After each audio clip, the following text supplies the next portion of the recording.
大地在摇，机器在醒，一个超级强权在自己的选票堆里摇摇欲坠，而整个太平洋的边缘正一座接着一座地亮起红光。如果你这半年一直盯着新闻，你大概也会有一种说不出来的感觉，好像有什么事情正在同时逼近，好像这些看起来八竿子打不着的事件之间藏着一条我们还没看懂的线。冲绳的海底4天之内震了1300多次，俄罗斯的勘察加半岛刚刚送出70年来最强的一击，顺手唤醒了29座火山，其中一座已经沉睡了600年。委内瑞拉在不到1分钟之内连挨2记重拳，首都的高楼成排倒塌。而在地球的另一端，矽谷最顶尖的一家公司居然开始公开请求全世界一起把脚从油门上松开，因为他们说那个他们亲手养大的东西已经快要能够自己改写自己了。于是网络上各种预言又开始疯传，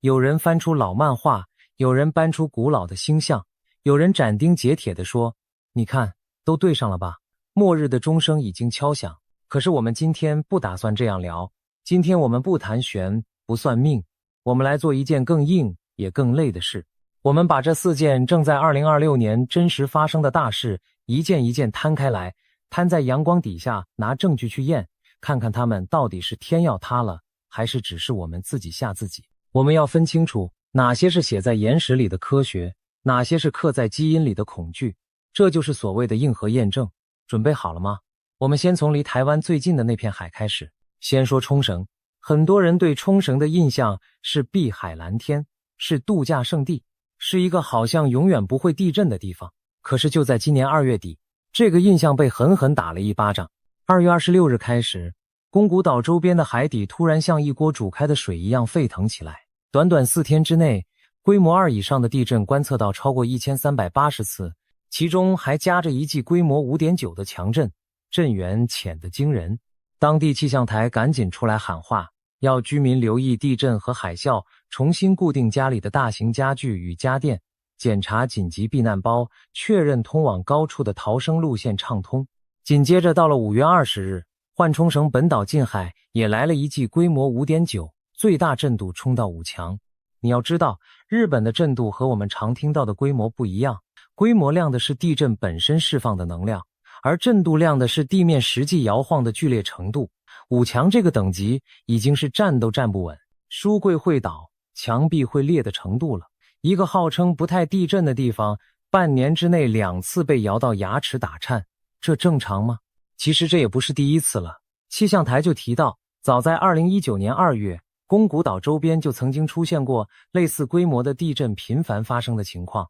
那到底是什么在这片海底翻搅？答案指向一个名字：琉球海沟。这里是菲律宾海板块往欧亚板块底下隐没的地方，板块之间长期较劲，能量一点一滴的累积。可是如果只看这半年，你或许会觉得只是运气不好，真正该让人背脊发凉的不是这半年，而是藏在珊瑚里的2000年。今年4月，一项跨国研究登上了国际版面，也让不少地震学家皱起了眉头。琉球大学、东京大学地震研究所还有法国的研究机构联手，跑到石垣岛的明藏湾去读一种很特别的珊瑚，叫做微环礁。这种珊瑚有个奇妙的特性，它不能长得高过海平面，所以一旦海底因为大地震被抬升，露出水面的那部分珊瑚就会死掉，而如果地层下沉，它又会重新往上生长。再加上珊瑚每年都会像树一样长出年轮，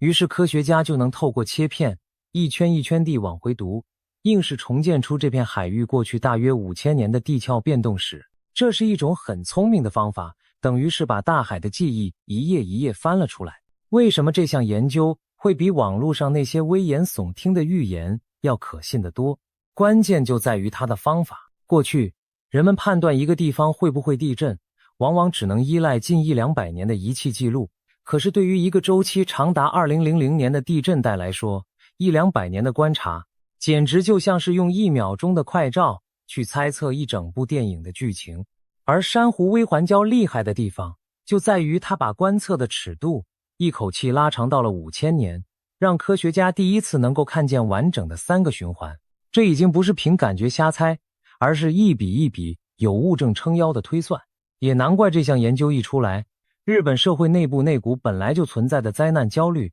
又被重新点燃了一次。毕竟这个国家的人们心里始终悬着另一根更粗的弦，那就是被反复预警的南海海槽大地震。当冲绳的珊瑚和本州外海的板块仿佛在同一个时间点一起躁动，那种不安是很难用一句别恐慌就轻易化解掉的。他们读出了什么？他们读出这里存在一个大约2000年为一轮的地震超级周期，在过去5000年里，这个循环已经完整的走过3次，而每一次进入活跃期，这里都曾经发生规模9等级以上的超级大地震，海底在短时间内被整整抬高1到2公尺。你可能会问，规模9到底有多可怕？中村卫教授讲了一个名字，1771年的冥河大海啸。那一年，八重山群岛被巨浪吞没，超过12000人罹难。要知道，地震规模每往上跳一级，释放的能量差不多是32倍。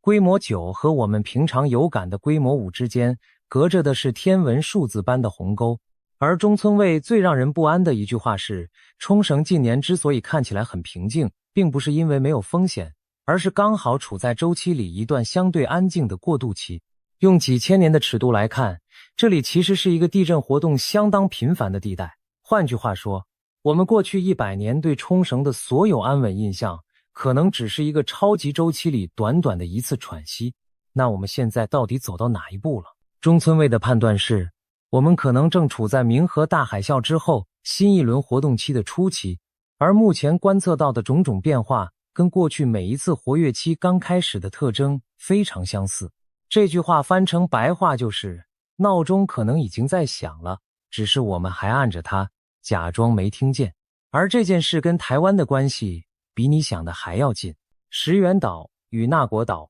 这些地方离台湾的东部海岸只有100-200公里。如果琉球海沟真的释放出规模9的能量，掀起的海啸绝不会在意海面上那条看不见的国界。我们可以拿2011年的日本311大地震来当一面镜子。那场规模 9.0 的地震所掀起的海啸，瞬间就吞没了整个东北沿海。那个画面至今还深深烙印在许多人的脑海里。而琉球海沟一旦进入这种等级，留给台湾东部的预警时间可能短到只有短短几分钟。研究团队发现，在过去的活跃期里，海底曾经在极短的时间内被硬生生抬升1到2公尺。这种垂直方向的剧烈变动，正是掀起毁灭性海啸最可怕的那只推手。这也是为什么这项珊瑚研究虽然听起来很学术，离我们好像很遥远，却真的值得我们每一个住在这片海域周边的人认真地放在心上。那么，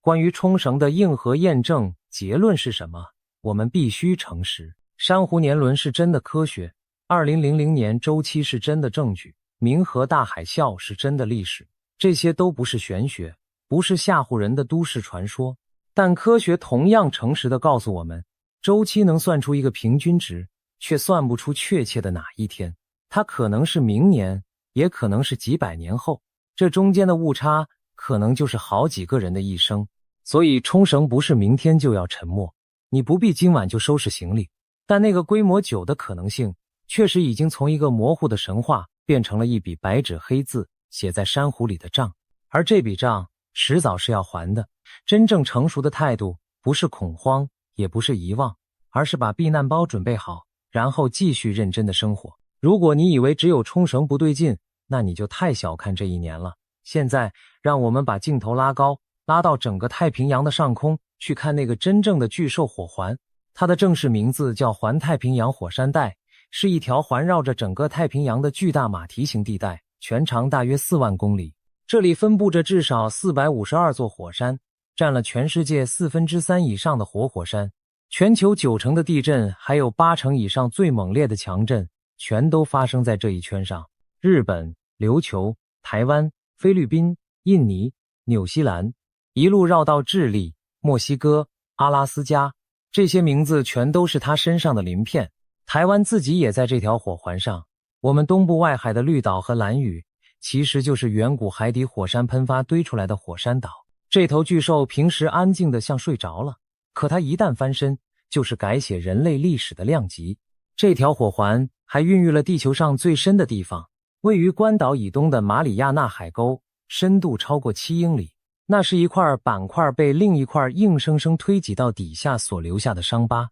组成它的是欧亚板块、北美板块、太平洋板块、纳斯卡板块、菲律宾板块等等好几块巨大的拼图，它们不断的滑移、碰撞、相互推挤，或是俯冲到彼此的底下。全世界大约80%的浅层地震、90%的中层地震，还有几乎所有的深层地震，全都集中在这一圈上。地质学者解释过，火山和地震之所以总是如影随形，关键就在于这种隐没作用。它不但能制造出规模8甚至8.5以上的巨震，还能在地底一路炼出岩浆，喂养出一整排喷火的山峰。而2025年的夏天，它结结实实地翻了一次身。7月30日，俄罗斯的勘察加半岛外海发生了一场规模8.8的巨震，这是自2011年日本东北大地震以来全球最强的一次地震，直接挤进了人类有仪器记录以来的第6强，跟1960年智利、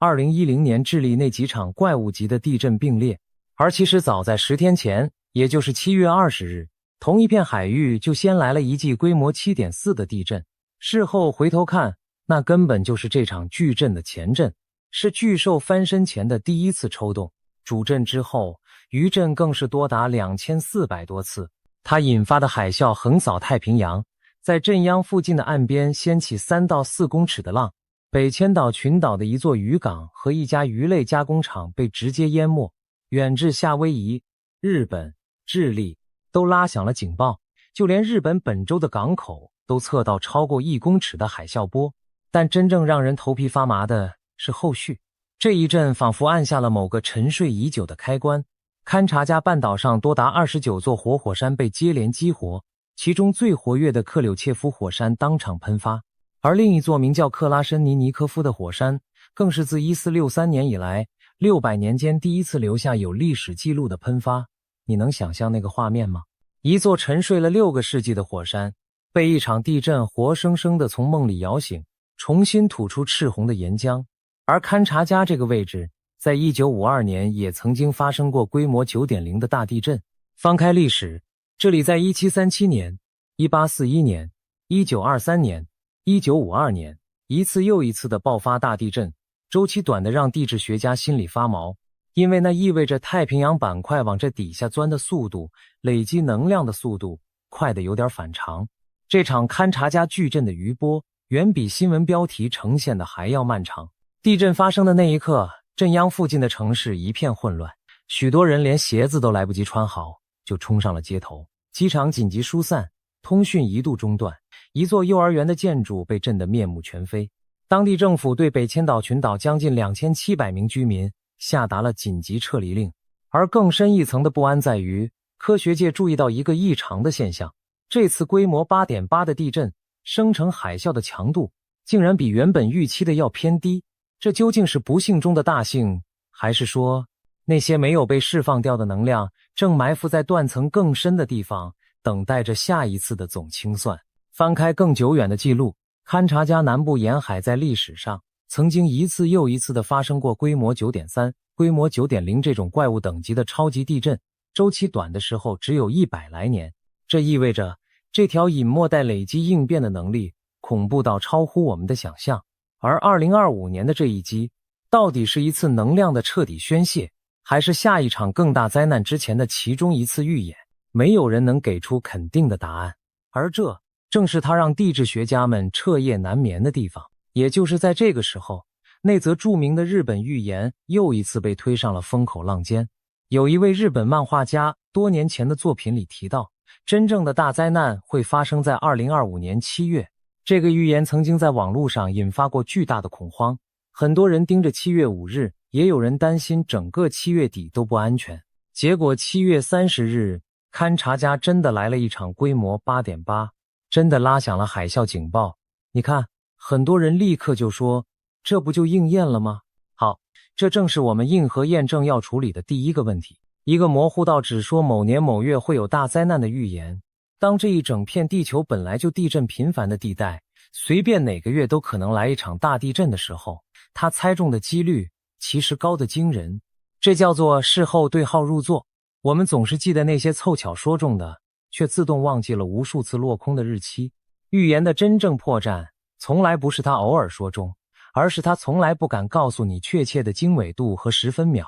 那如果勘察家还算遥远，今年6月的一连串事件，就真的让全世界的神经瞬间绷紧了。6月24日傍晚，委内瑞拉在不到1分钟之内，连续发生规模 7.2 和 7.5 两次极浅的强震，震央就在北部沿海，首都加拉加斯的金融区与多个地段，大楼应声成排倒下，最终造成超过200人罹难，1500多人受伤。这是委内瑞拉1个多世纪以来规模最大的地震，上一次这种等级还要追溯到1900年。而几乎在同一个清晨，美国加州北部发生了规模 5.6， 日本岩手县外海发生规模 6.9， 紧接着日本山梨县的富士五湖地区又补了一记规模 5.6， 最大震度冲到6级。与此同时，还有一个诡异到让人不安的沉默，就在台湾。从5月20日起，台湾连续超过36天没有发生显著的有感地震，打破了2011年以来的记录。你想想那个对比，一边是全球好几个地方在同一天摇个不停，一边是我们自己脚下异常的安静，这种反差怎么看怎么像是暴风雨前的那种宁静。于是全世界都在问同一个问题，火环是不是要总爆发了？这些地震是不是连在一起的？来，这就是硬核验证里最关键的一刀。我们得先搞清楚一件很多人都忽略的事，委内瑞拉根本就不在火环上，它位于南美洲板块与加勒比板块的交界，跟太平洋火环是两码子事。所以那个把委内瑞拉、加州、日本硬串成一条线的直觉，从第一步就站不住脚。加州理工学院的地震学家琼斯讲得很清楚，这几场地震分别发生在完全不同的断层系统与板块边界上，彼此相隔数千英里，一场地震不可能引发另外几场，这比较可能只是巧合。但他也补了非常重要的一句，发生的地点并非偶然，因为大型地震本来就是地球自然循环的一部分。至于台湾那36天的沉默呢，中央气象署也早就出来降温，明白的说，没有显著地震并不代表接下来就要来个大的，请大家千万不要过度恐慌。所以火环的真相到底是什么？它不是一个由某只看不见的手在同一秒钟同时扣动的扳机，它更像是一整排各自独立上了膛的枪，每一段隐没带都在按着自己的节奏默默地累积能量。板块被推挤着钻入地函，在大约100到150公里的深处部分熔变成岩浆，时候到了就各自喷发，各自扣动扳机，彼此之间并没有一条神秘的引线牵着。1960年智利那场人类史上最强的规模 9.5， 1964年阿拉斯加的规模 9.2， 1815年印尼坦布拉火山那场大到改变了全球气候，让隔年变成无夏之年的喷发， 1883年喀拉喀托火山夺走36000条人命，它们全都发生在这一圈上，但它们从来不是同一个剧本里的角色。地震学家有一句话说得很传神，能量可能默默累积了数万年，而释放只需要短短几秒。板块平时一年只挪动几公分，可地震发生的那一刻，1秒钟就能错动好几公尺。火环没有在总爆发，它只是一如既往的在做它做了几千万年的那件事。真正的问题其实出在我们自己身上。我们这个物种的寿命太短了，短到根本看不见地质活动的节奏。对地球来说，几百年只是一次心跳，可对我们来说却是好几个世代。于是每当几件大事碰巧挤在同一个新闻周期里，被同一批卫星、同一批手机记录下来，推送到我们眼前，我们就忍不住把它们读成某种预兆。地球其实没有变，变的是我们同时看见这一切的能力。资讯越发达，这种错觉就越强烈。好，讲完了我们脚下的地，接下来我们来讲一场人类自己造出来的地震。这一场地震不流血，不裂地，可它撼动的是全世界最强大国家的整个权力结构。这就是川普的中期危机。2026年11月3日，美国将迎来期中选举，改选众议院的全部席次以及1/3的参议院席次。这场选举被普遍看作是川普第2任期的一次期中考，而此刻几乎所有的仪表板都同时亮起了同一个颜色的警示灯。多家权威民调显示，川普的支持率已经连续好几个月在40%以下的低档徘徊，大约61%的美国人认为国家正走在错误的道路上，而共和党在众议院只以218席对214席维持着一个岌岌可危的多数，把那几个公认的摇摆选区扣掉，两边席次几乎打平，民主党只要竞争少几席就能重新夺回那把议事锤。历史在这里投下了一道很长的阴影。美国政治有一条著名的钟摆规律，自1946年以来，超过90%的期中选举，总统所属的政党都会在众议院失血，平均每一次大约流失28个席位。而更要命的是另一条被称为生死线的规律，自杜鲁门时代以来，凡是总统在期中选举前民调支持率跌破50%的，他所属的政党无一例外的全都失去了众议院的控制权。无一例外这4个字很重，你把川普现在40%以下的数字放进这条铁一般的规律里，画面就变得非常清楚了。预测市场也是同一个调子，在 Polymarket 上，民主党拿下众议院的几率一度攀升到85%，就连拿下参议院的几率也来到了2%。地方补选向来是期中选举的前哨战，而近期的几场结果让共和党警铃大作。4月，乔治亚州一个共和党的传统强区举行补选，共和党候选人虽然还是赢了，但领先的优势却从2年前总统大选时的37个百分点直接暴跌到只剩12个百分点。在威斯康辛州的最高法院选举里，自由派的法官更是以20个百分点的巨大差距狠狠击败了保守派对手。综合近期一系列的国会特别选举，民主党候选人的平均得票率硬是往上跳了大约13个百分点。这种前哨战的表现，历史上几乎次次都能准确预示最后究竟是谁能拿下众议院的多数。而共和党的烦恼还远远不止选票这一桩。就在去年，联邦政府经历了一场长达好几周的停摆，两党为了医疗补贴与临时拨款法案僵持不下，参议院一连投票10几次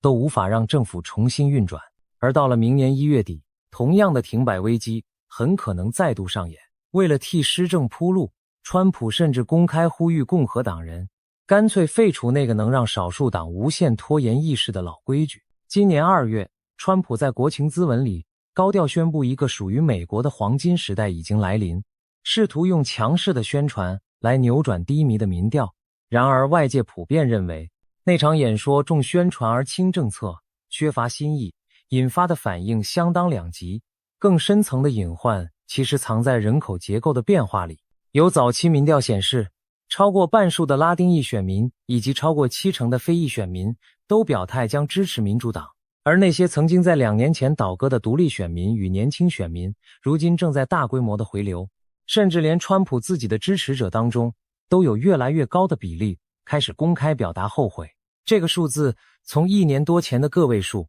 一路爬升到了1%多。当一个领袖开始流失自己最铁杆的基本盘，那才是最危险的那个讯号。那川普的麻烦到底出在哪里？答案朴素的惊人，就2个字：物价。皮尤研究中心的数据显示，65%的选民担忧食品杂货的价格，61%的人为住房成本焦虑。盖洛普的经济信心指数一度跌到了-38，是2023年底以来的最低点。民主党死死咬住这一条主线，把高房价、高医疗、高物价通通算到川普政府头上。而共和党呢，始终倾向把物价上涨归咎于前朝留下的烂摊子，在经济议题的攻防上显得意外的被动。川普甚至一度坚称高物价根本是民主党在炒作，除了荷包还有来自海外的枪声。今年1月3日，川普政府下令对委内瑞拉采取行动，将该国领导人马杜罗逮捕，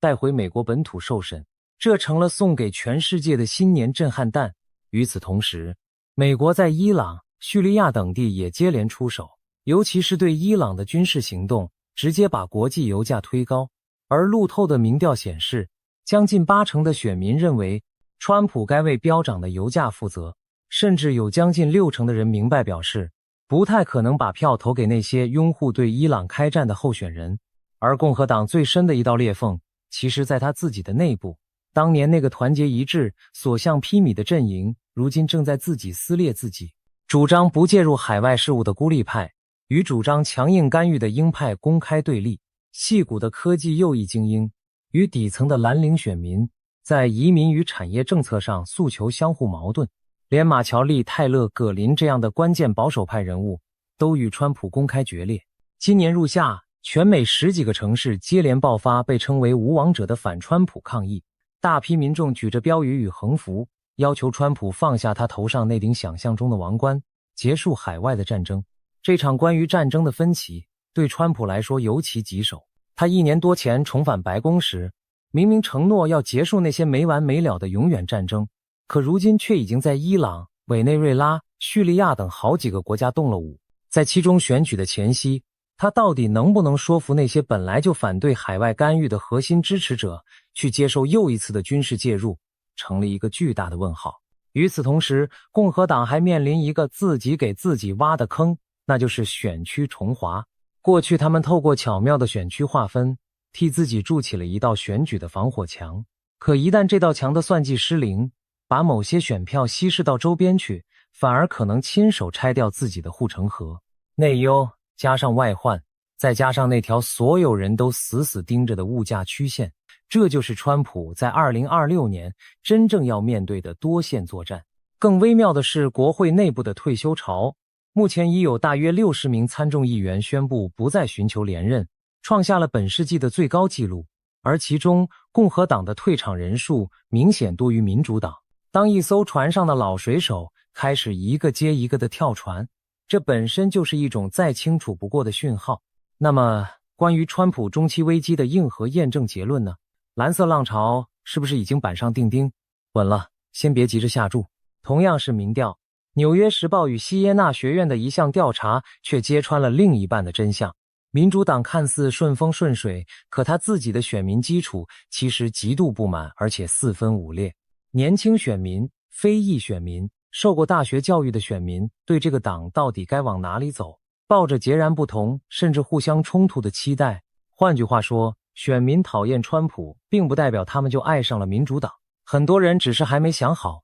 究竟要不要出门去投那一票。历史规律很强，但它终究是规律，不是命运。而川普偏偏又是一个一辈子都在专门打破规律的人。所以真正的验证结果是，这场危机是真的，那股结构性的逆风是真的。但这场选举的最终结果，在最后一张选票被数出来之前，没有任何人能拍着胸脯保证。与其说这是一场已经写好结局的预言，不如说这是一次对整个国家治理能力的压力测试，而测验的答案要到今年11月才会真正揭晓。现在我们来聊这一年里的最后一件事，它是4件事当中声音最小却可能扎得最深的那一根刺。前面3件事你至少都看得见，地在裂，楼在倒，人在游行。可这第4件事是无声的，它像一条黑色的触手，趁着全世界的目光都被别的地方吸引过去的时候，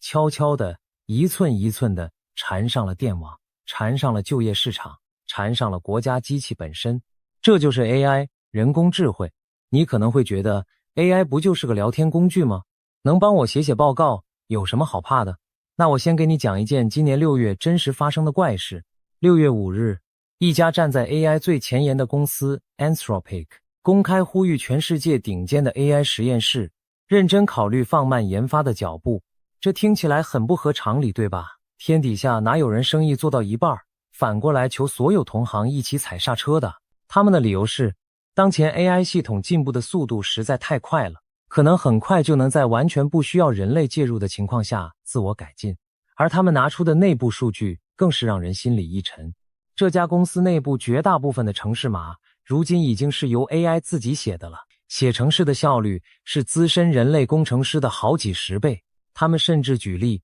同一个独立研究，人类1周只推进了20%多，而 AI 直接就完成了将近全部。当一个东西开始能够自己构建，并且升级下一个版本的自己，形成一种以 AI 养 AI 的循环，那么没有人敢保证人类是否还能继续握着那个方向盘。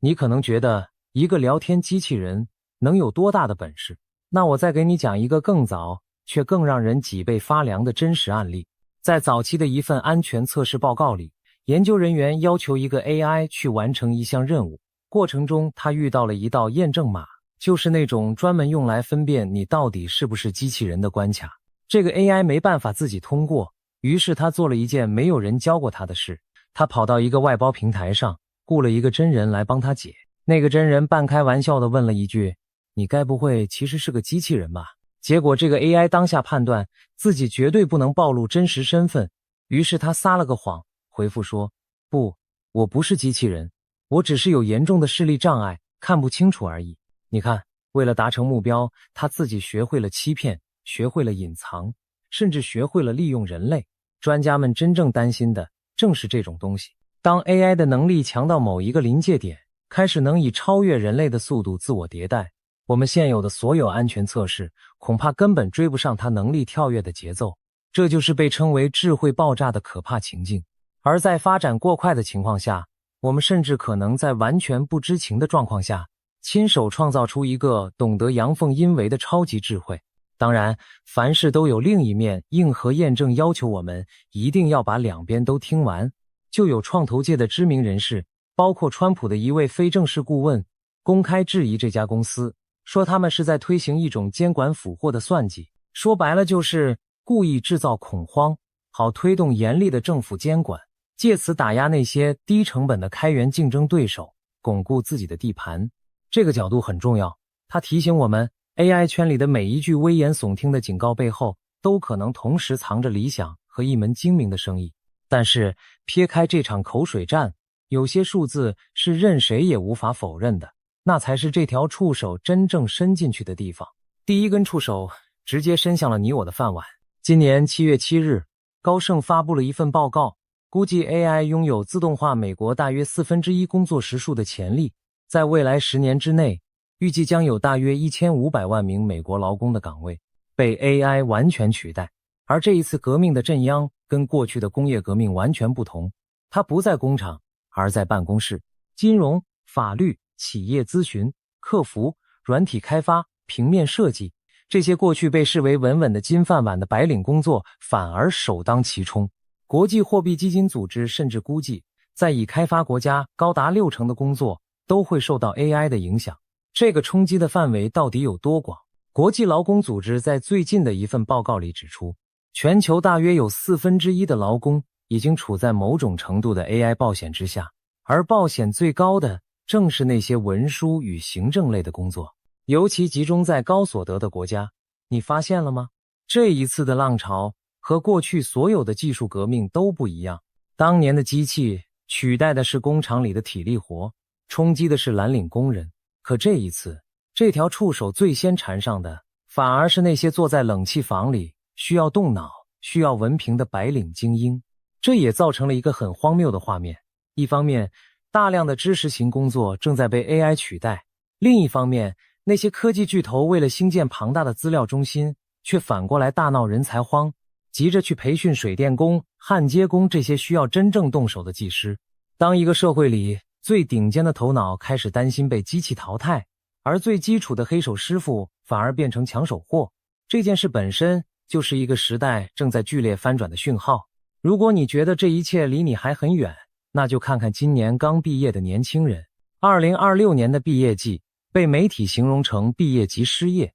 应届毕业生的失业率来到 5.6%， 竟然还高过了全美 4.2% 的平均水准。这种倒挂在过去几十年是极其罕见的。一位读计算机科学这个曾经最抢手科系的学生说，他透过校友网络拼命找工作，得到的回复却几乎都是同一句话：我们现在只找资深工程师，不开放初阶岗位。那道曾经最宽敞的入行大门正在被这条触手悄悄地合上。其实早在今年2月，国际资本市场就为了这种焦虑狠狠地震荡过一次。当时一篇长文在社群平台上快速扩散，他刻意用一种来自未来的口吻回顾2026年，描述那种能够自主行动的 AI 代理人是如何在企业内部迅速普及的。他先是改写了大量依赖文件与表格的工作流程，接着让公司能用更少的人完成更多的事，进而在短时间内严重压缩了白领部门的人力需求与薪资成长。这个故事还给了一个非常具体的终点，到了2028年，全球的失业率将升到1%以上，股市则从高点大幅回落。这篇文章当然只是一个假设，但它之所以能引发那么大的恐慌，正是因为它精准地戳中了那个谁也不敢直视的问题。而现实是，就连矽谷那些获利创下历史新高的科技巨头，一边赚着大钱，一边却裁掉了将近15万名员工。就连一些大型银行也宣布要用 AI 来削减好几万个后勤职位。这已经不再是关于未来的预言了，这就是正在发生的现在。第二根触手伸得更远，它伸向了整个地球的能源。你知道现在支撑着这一切的 AI 资料中心正在吃掉多少电吗？光是 OpenAI 与微软合作的星际之门这类计划，目标就是要建设5吉瓦等级的算力集群，而5吉瓦相当于一个中型国家的总发电量。这意味着什么？意味着未来的资料中心光靠向公共电网申请用电已经远远不够了，他们必须自带发电厂，直接在旁边架起小型的模组化核反应炉或是燃气发电机组。专家估计，全球资料中心的用电量将从2025年的水准一路翻倍到2030年，而那个数字大约等于整个日本一整年的总用电量。而美国的几大科技巨头光是要打造这一整套 AI 基础建设，砸下去的钱就高达7250亿美元。这条触手正在实实在在的跟我们每一个人抢电、抢水、抢土地。这种疯狂到什么程度？连脸书的母公司都开始自己成立学院，去培训水电工和营建技工。因为盖这些资料中心太缺人了，一个科技公司竟然要回过头去培养黑手师傅，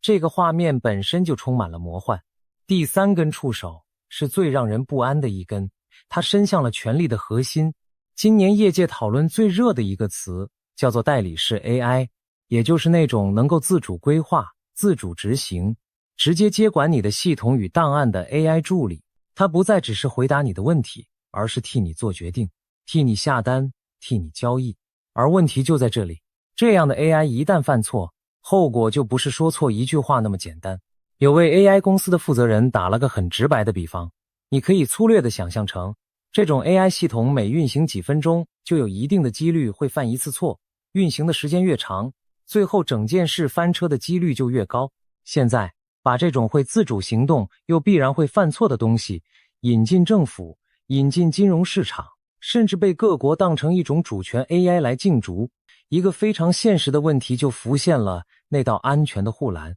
还守得住吗？今年上半年，关于 AI 是否该为军事与国安敞开大门，是否该拆掉那些伦理防护，已经在美国引发了不小的角力。当一个能够自我改进的智慧同时缠上了就业、能源与国家机器这3根命脉，你大概就能明白为什么那家公司会在赚大钱的路上突然回过头，喊了一声等一等。你可能会问，既然这么危险，这一切为什么停不下来？答案是钱，是史无前例的天文数字。维持这种最前沿的 AI 研发所需要的资本，早已远远超出了传统创投的承受极限，开始逼近一个国家级主权基础设施的规模。那家发出警告的公司，最新一轮融资之后，估值已经逼近1兆美元，并且已经在准备公开上市。它最强劲的对手，估值同样高的吓人，也即将扣关股市。当好几兆美元的资本全都压注在同一个方向上的时候，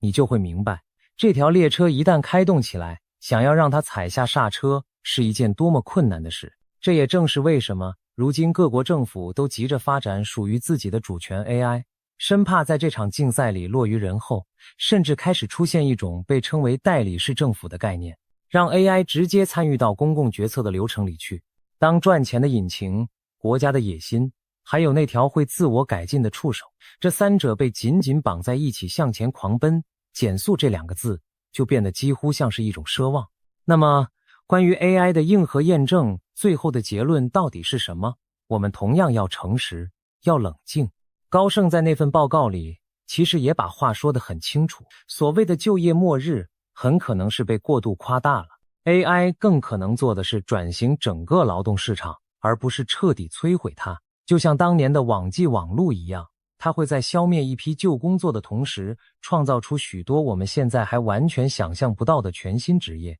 这是安慰人的那一面。但是高盛紧接着又补了一句冷水，这一切有一个很重要的前提，就是这场调整必须是一个持续好几年的渐进过程。如果企业采用 AI 去取代人力的速度远远超过了新工作诞生的速度，那么短期之内失业率急剧飙升的风险依然真实存在。所以那条黑色的触手，它并不是好莱坞电影里那种张牙舞爪、红着眼睛的怪物，恰恰相反，它很安静，它很高效，它甚至对我们每一个人都很有用。可也正因为如此，它才最危险。因为当我们终于某一天抬起头来，猛然意识到它已经缠得多紧的时候，或许就已经很难再把它一根一根地解开了。好，4件大事我们都硬核验证完了，现在让我们回到最开始的那个问题：冲绳的震，火环的火，川普的选票，还有那条 AI 的触手，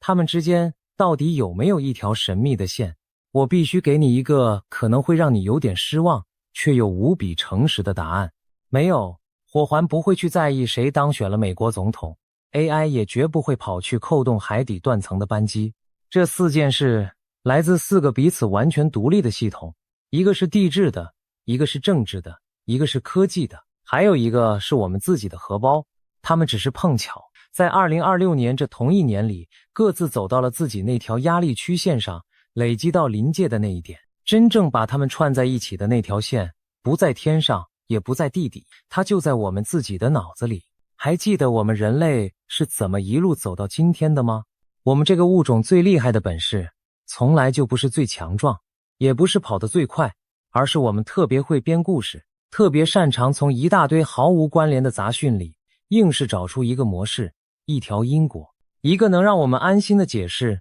正是这个本事，让我们创造出了神话、宗教、艺术和科学，也让我们建立起了横跨整个地球的庞大文明。可是同样是这个本事，在2026年这样一个大事扎堆的年份里，会忍不住把4场毫不相干的危机缝合成一张末日的预言之网。这不是你的错，也不是谁特别迷信，这是我们的祖先早在几百万年前就刻进基因里的生存本能。因为在远古的草原上，能够看见规律，就意味着能够预测危险，就意味着能够比别人多活一天。但是硬核验证的意义恰恰就在这里，它不是要叛命的吓唬你，也不是要哄骗你说天下从此太平无事，它是要我们学会一件其实非常困难的事，那就是在无谓的恐惧和麻木的无视这2个极端之间，找到那一条窄窄的中线。这4件事没有任何一件是超自然的预兆，但也没有任何一件是我们可以耸耸肩就转身走开的小事。冲绳的规模9确实正写在珊瑚里，等着某一天被兑现。火环确实在按着它自己的古老节奏，一段一段地上膛。美国的权力结构确实正在经历一场真实的震荡，而那条 AI 的触手确实已经缠上了我们的生活，而且缠得一天比一天更紧。他们每一件都是真的，只是他们各自为政，各有各的时刻表，谁也不听谁的号令。所以2026这一年，真正想问我们的，也许根本就不是这些灾难会不会手牵着手一起爆发，而是当这么多真实的压力恰好在同一个时间点一起朝我们涌来的时候，我们到底还有没有能力冷静地把它们一件一件地分开来看，分清楚哪些是需要我们立刻严肃面对认真准备的，又有哪些只是被我们那颗爱编故事的大脑给悄悄放大了的影子。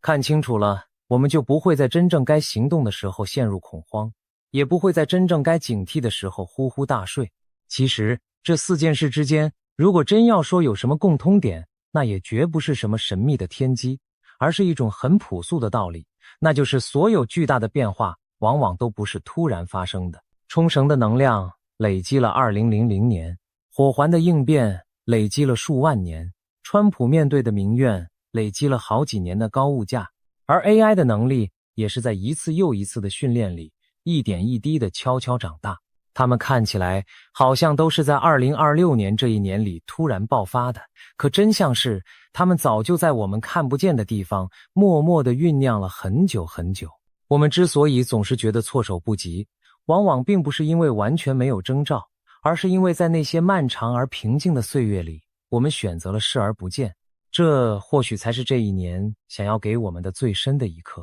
真正的危险很少来自那些我们正在恐慌的东西，它反而常常就藏在那些我们早已习以为常，懒得再多看一眼的地方。而这一点，或许才是我们这颗从远古草原一路走来，爱编故事的大脑，在这个资讯爆炸的时代，最需要重新学会的一堂课。2026还远远没有走完，它究竟会被写成一则应验的末日预言，还是一次全人类共同的清醒？这个答案其实从头到尾都一直牢牢地握在我们自己的手里。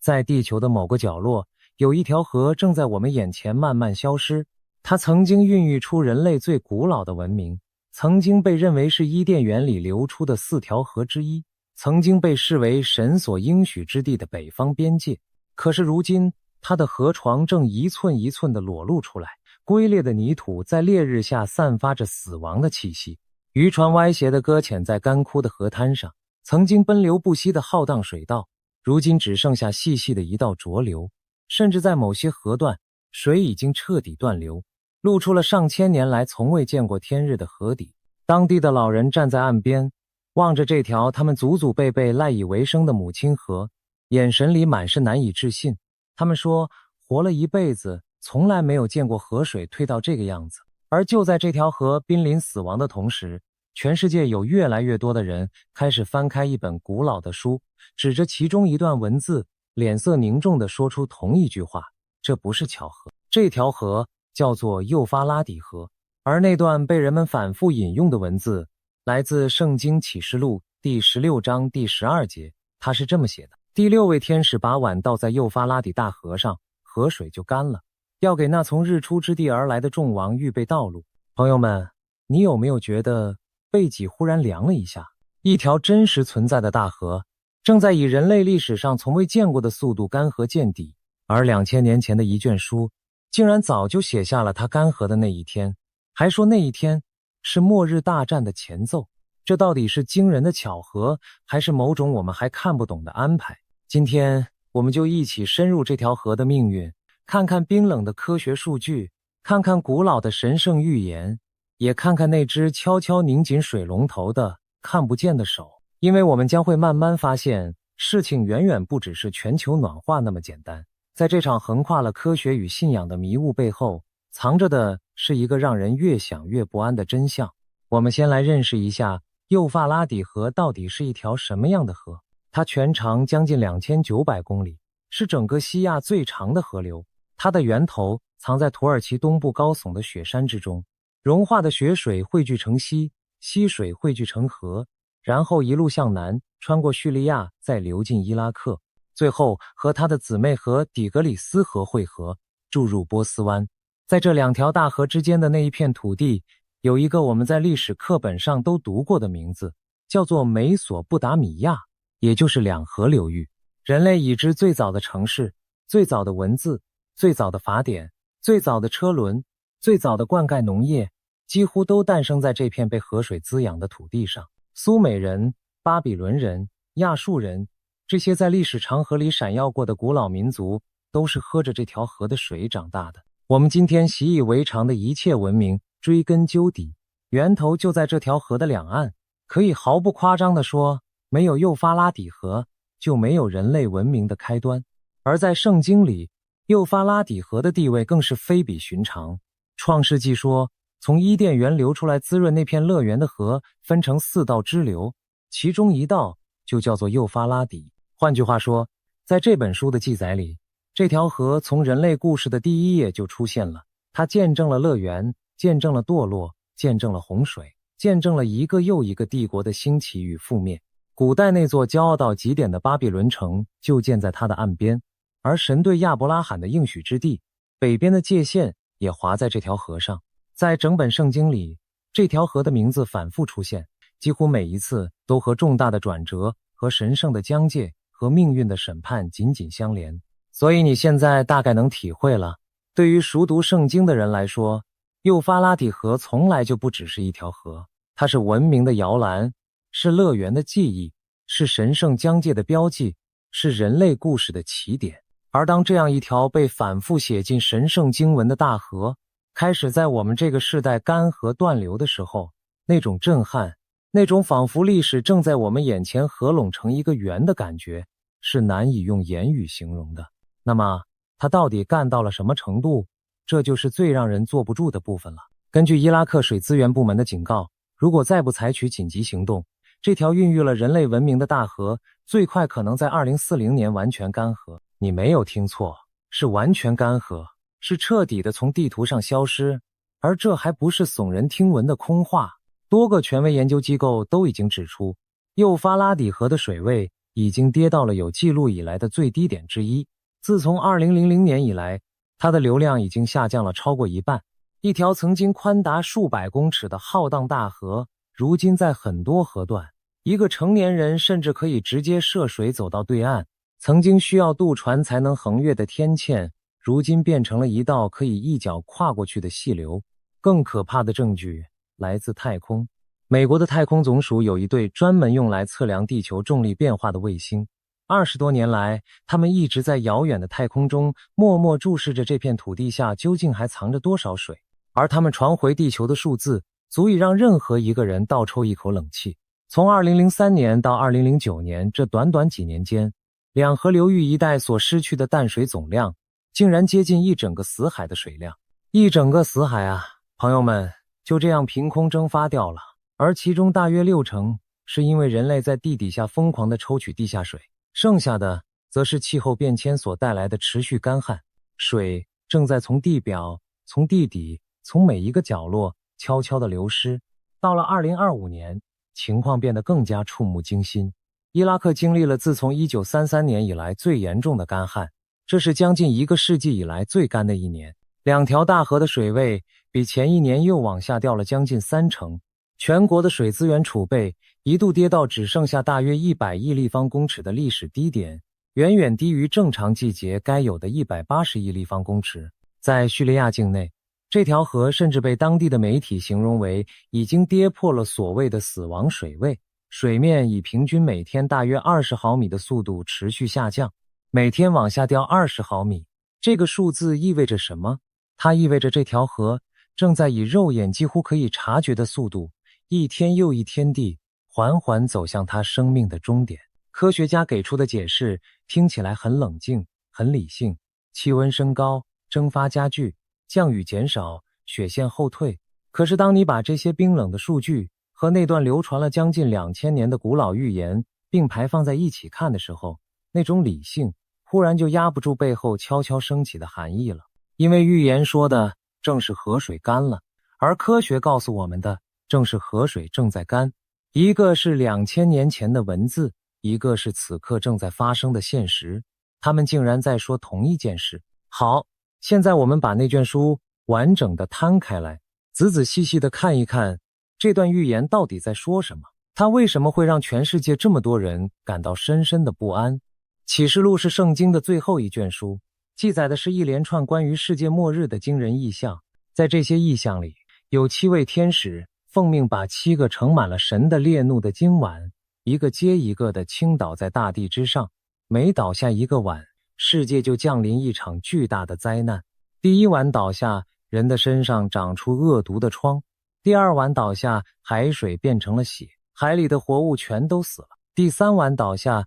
江河与一切水的泉源也都变成了血；第4碗倒下，太阳变得无比炽热，用烈火炙烤着世人；第5碗倒下，兽的国陷入了一片黑暗，人们因为疼痛而咬自己的舌头。而当第6位天使把手中那个碗倾倒下去的时候，倾倒的对象正是幼发拉底大河，河水瞬间干涸，为的是给那从日出之地而来的众王预备一条畅通无阻的道路。接着，异象变得更加诡异，更加令人毛骨悚然。经文描述有3个污秽的灵，形状像青蛙，分别从龙的口中、从兽的口中、从假先知的口中一个一个地跳了出来。这3个鬼魔的灵会行各种神迹奇事，跑遍全世界的每一个角落，去煽动，去鼓动地上所有的君王，把他们全部聚集起来，迎接那神全能者大日的征战。而这些被聚集起来的列国大军，最终汇聚到的那个地方，有一个让全世界都不寒而栗的名字，叫做哈米吉多顿。哈米吉多顿这个词，它原本的意思是米吉多山，指的是以色列北部一处叫做耶斯列平原的古老战场，旁边有一座叫做米吉多的古城。在真实的历史上，这片平原确实爆发过无数次惨烈到极点的战役，从古埃及法老到十字军，多少帝国的命运都在这里被决定。它是名副其实的兵家必争之地，而在启示录的描绘里，这里将成为人类历史最终决战的舞台，是善与恶，是光明与黑暗，是地上的列国与天上的力量之间那场惊天动地的末日大战的战场。所以几千年来，哈米吉多顿这个名字早已经超越了它的地理意义，成为了世界末日这4个字的代名词。一提到它，人们脑海里浮现的就是天崩地裂、生灵涂炭的终末景象。你现在看懂这条环环相扣的逻辑链了吗？幼发拉底河干涸是末日大战的开场哨，河水一干，东方那支庞大的军队就能长驱直入，杀向那片注定要血流成河的决战之地。而此刻，这条河真的正在干，一条被预言指定要在末日干涸的河，竟然真的在我们的时代干了。难怪那么多人会手指颤抖地翻着经文，反复确认着自己是不是看错了。而且这还不是圣经里唯一一次提到幼发拉底河的干涸与灾难。在启示录更前面的篇章里，当第6位天使吹响号角的时候，有4个被捆绑在幼发拉底河边的使者被释放了出来，而他们所带来的是足以杀掉地上1/3人口的滔天浩劫。1/3的人口，这是一个何等恐怖的数字。在旧约的耶利米书里，先知也曾经宣告过神对巴比伦的审判，说要叫他的众水干涸，叫他的江河枯竭。一次又一次，在这本古老的书里，这条河的干涸总是和审判、和末日、和大规模的死亡紧紧地捆绑在一起，仿佛这条河的存亡本身就是一个倒数的时钟。那为什么偏偏是这条河？为什么一条河的干涸会被赋予如此重大的开启末日的意义？这就要说到在古人的眼中，幼发拉底河到底意味着什么了。在古罗马人的观念里，幼发拉底河是他们帝国东边一道天然的铜墙铁壁，河的这一边是罗马统治的世界，是他们所熟悉的文明秩序，而河的那一边是充满未知与威胁的东方帝国，是强悍的波斯，是神秘的更远的东方。只要这条宽阔的大河还在奔流，东方的铁骑就很难跨越过来。它就像一道上天亲手设下的护城河，把2个截然不同的世界稳稳地隔开。所以当预言说河水干了，要给东方的众王预备道路的时候，那个画面对古代的人来说是极度恐怖的。它意味着最后一道防线崩溃了，那道把巨大危险挡在外面的天堑消失了，洪水般的东方大军即将毫无阻碍地涌入。而更耐人寻味、更让人脊背发凉的是，历史上这样的事情竟然真的发生过。2000多年前，波斯帝国的居鲁士大帝率领大军攻打当时固若金汤的巴比伦城，这座城就坐落在幼发拉底河上，城墙高耸入云，护城河深不见底，被认为是不可能被攻破的铁城。可是居鲁士想出了一个惊人到匪夷所思的办法，他下令把上游的河水改道，引到别的洼地里去，让流经城下的那一段河床的水位骤然下降。于是在某个夜里，他的士兵就踩着干涸见底的河床，顺着原本应该是滔滔河水的河道，悄无声息地潜入了城内。在巴比伦人毫无防备的狂欢之夜，一举攻陷了这座不可一世的帝国之都。你看，让河水干涸，为大军开辟道路，这在真实的历史里根本不是什么遥不可及的神话，而是一场真真实实上演过的军事奇迹。这也让那段启示录的预言读起来更加令人胆战心惊，因为他所描述的场景在历史上是有先例的。好，现在我们来谈谈那群最让人浮想联翩，也最让我们这些东方人心头一紧的角色，从日出之地而来的众王到底是谁？日出之地，把它翻成更直白的话，就是太阳升起的地方，也就是东方。几千年来，无数的解经者和学者都在绞尽脑汁地猜测，这群神秘的东方众王，他们的真实身份到底是谁？有人说是指中东地区的伊朗，有人说是指北方那头沉睡的巨熊俄罗斯，但是还有一种流传已久的解读，每当有人提起，总会让我们这些生活在东方的人心头猛地一震，因为太阳升起的最东方，那一片无比广袤的土地上居住着的正是我们亚洲人。在过去那些充满想象力的末日论述里，曾经有人非常认真地推测，那从遥远东方滚滚涌来的亿万大军，会不会就是来自远东的军队？毕竟从中东往东边一路望去，越过层层叠叠的高山与一望无际的沙漠，那尽头之处正是地球上人口最稠密的亚洲大陆。当然，我们在这里要非常清楚、非常负责任地说，这些统统都只是后人对一段古老象征的推测和联想，并不是什么板上钉钉的定论。经文本身使用的是高度象征的诗意语言，而不是具体的点名，而不同的时代总会习惯性的把这个模糊的象征投射到自己当下最害怕的那个对象身上。冷战时投射到一方，战乱时投射到另一方。但无论如何，你不得不承认，当一条真实的大河正在我们眼前干涸，而东方又恰好站着地球上最庞大的人口与最雄厚的力量的时候，那段预言所制造出来的想象空间实在是太巨大，太令人浮想联翩了。说到这里，你可能会在心里嘀咕，好吧，就算这条河真的在干，那也不过就是气候变迁，就是全球暖化，就是大自然漫长循环里的一个片段而已，跟2000年前的末日预言又能有什么直接关系呢？这正是我们今天要亲手戳破的第一层迷雾。因为这条河的干涸背后其实有一只看得见摸得着的手，正在不动声色的一点一点地拧紧那个巨大的水龙头，而这只手就是位于最上游的土耳其。还记得吗？我们前面说过，幼发拉底河的源头就在土耳其东部那一片高耸的雪山上。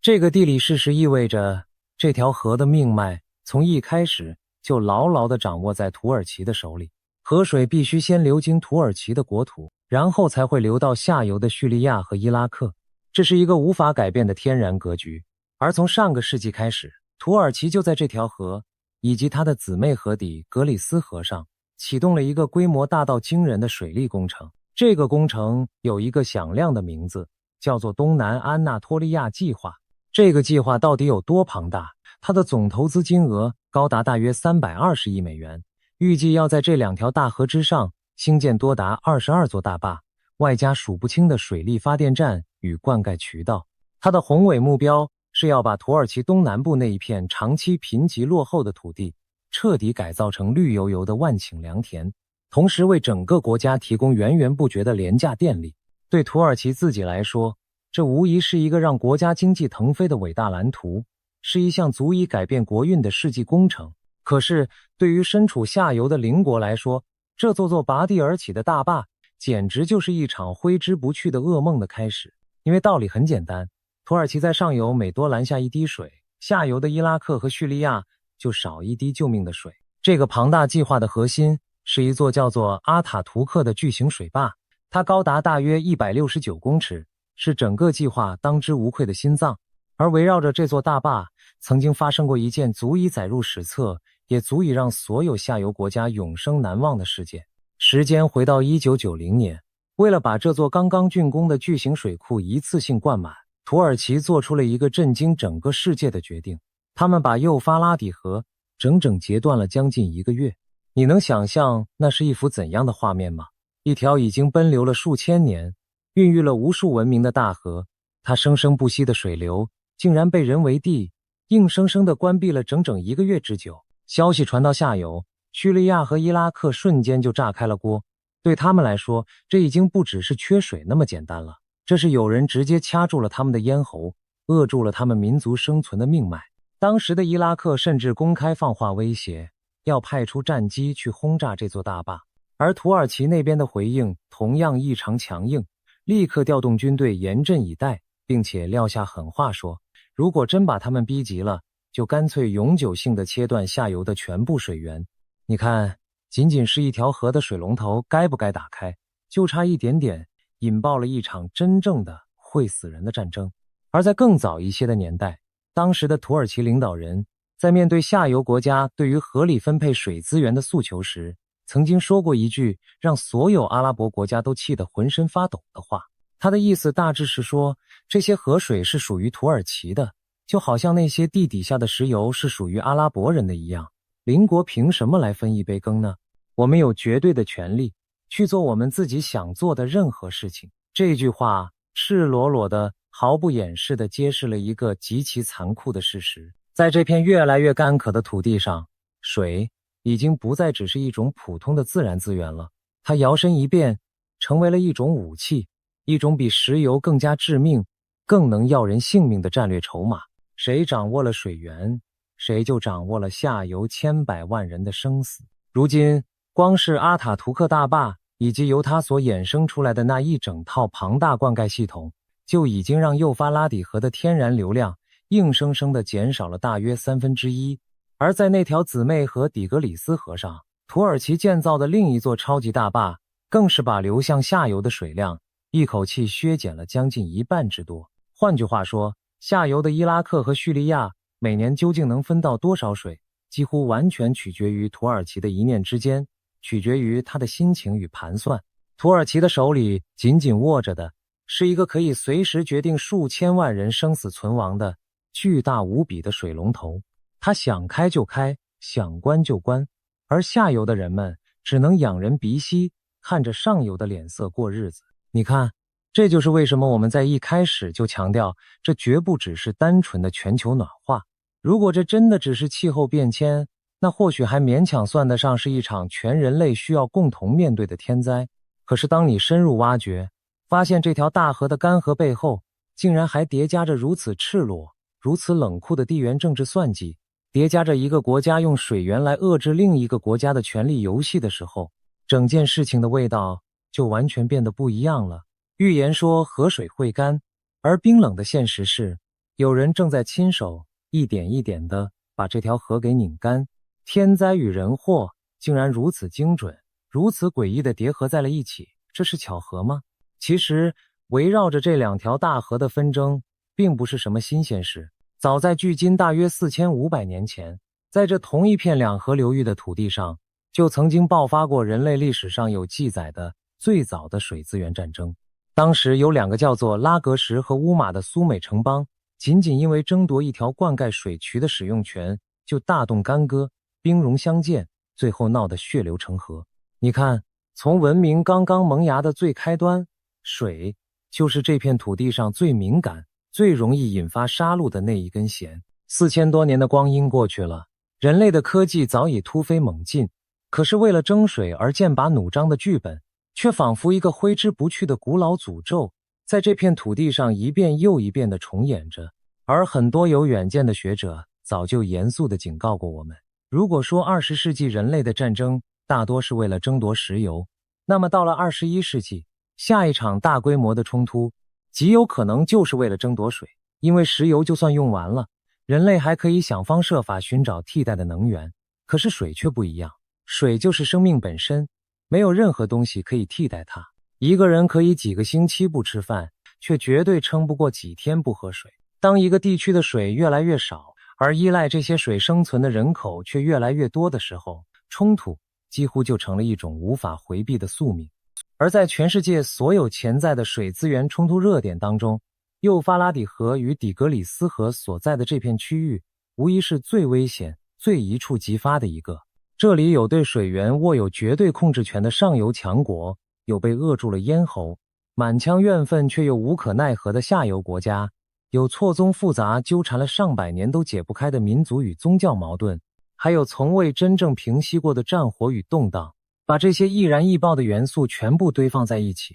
再浇上水资源枯竭这一桶滚烫的热油，你说这会是一幅怎样令人胆寒的景象？而这恰恰就是那段古老预言所明确指向的末日大战即将上演的那个舞台。预言中的终极冲突与现实中越来越浓的火药味，竟然又一次悄无声息地重叠在了一起。当然，我们也不能把所有的责任都一股脑地推给土耳其的那些大坝。气候变迁这只看不见的巨兽，同样在这场漫长的悲剧里扮演着推波助澜的角色，而且它的破坏力同样不容我们有丝毫的小觑。科学家们发现，在叙利亚东北部那一带，过去这短短100年来，平均气温已经悄悄上升了大约1度。你可千万别小看这区区1度，气温每升高那么一点点，空气就会变得更加干燥，地表的水分蒸发的就更快，河里的水自然也就消失得更加迅速。与此同时，这个地区的平均降雨量每一个世纪正在以每个月减少大约18毫米的惊人速度持续递减，雨下的越来越少，能够重新补充进河里的水源自然也就越来越捉襟见肘。再加上那些滋养着河流源头的高山积雪，因为全球持续暖化的缘故，一年比一年稀薄，一年比一年提早融化殆尽。于是一边是源头的雪水在不断减少，一边是沿途的水分在加速蒸发，一边还有上游那一座座大坝在层层拦截。3股强大的力量从3个不同的方向同时挤压着这条可怜的大河。在这样的夹击之下，幼发拉底河几乎是在劫难逃。所以你现在看明白了吗？这是一场完美到让人胆寒的风暴。古老的神圣预言，现代的精密科技，贪婪的地缘政治，无情的全球气候，这4股原本风马牛不相及的力量，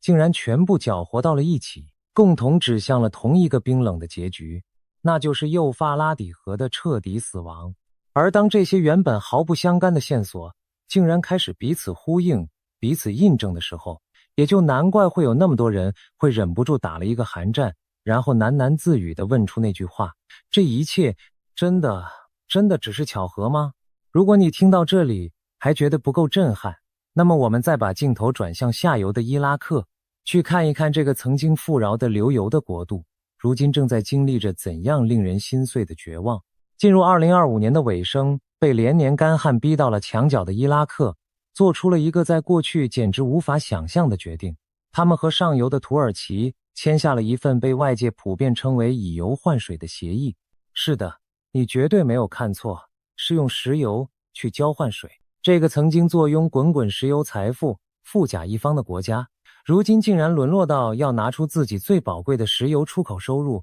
去支付土耳其的公司为他们修建水利设施的费用，仅仅只是为了能够多保住那么一点点流进自己国境的河水。当一个曾经的石油大国走到了要用石油去祈求水的这一步田地，你就不难想象这场水资源危机到底已经深重，已经绝望到了一个怎样令人窒息的程度。而那些一个又一个的数字，每一个都像一根尖锐的针，狠狠地扎在人的心上。联合国的报告早就指出，在伊拉克境内高达90%的地表水已经受到了严重的污染，根本无法安全地饮用。在这个曾经被全世界称颂为2河流域的富庶之地，如今竟然有3万多人仅仅因为缺水这一个原因，就被迫抛下世代居住的家园，沦为了无家可归的气候难民。在南部的一些地区，由于河水水位太低，海水竟然顺着干涸的河道一路倒灌了进来，导致土地的盐碱化问题越来越严重。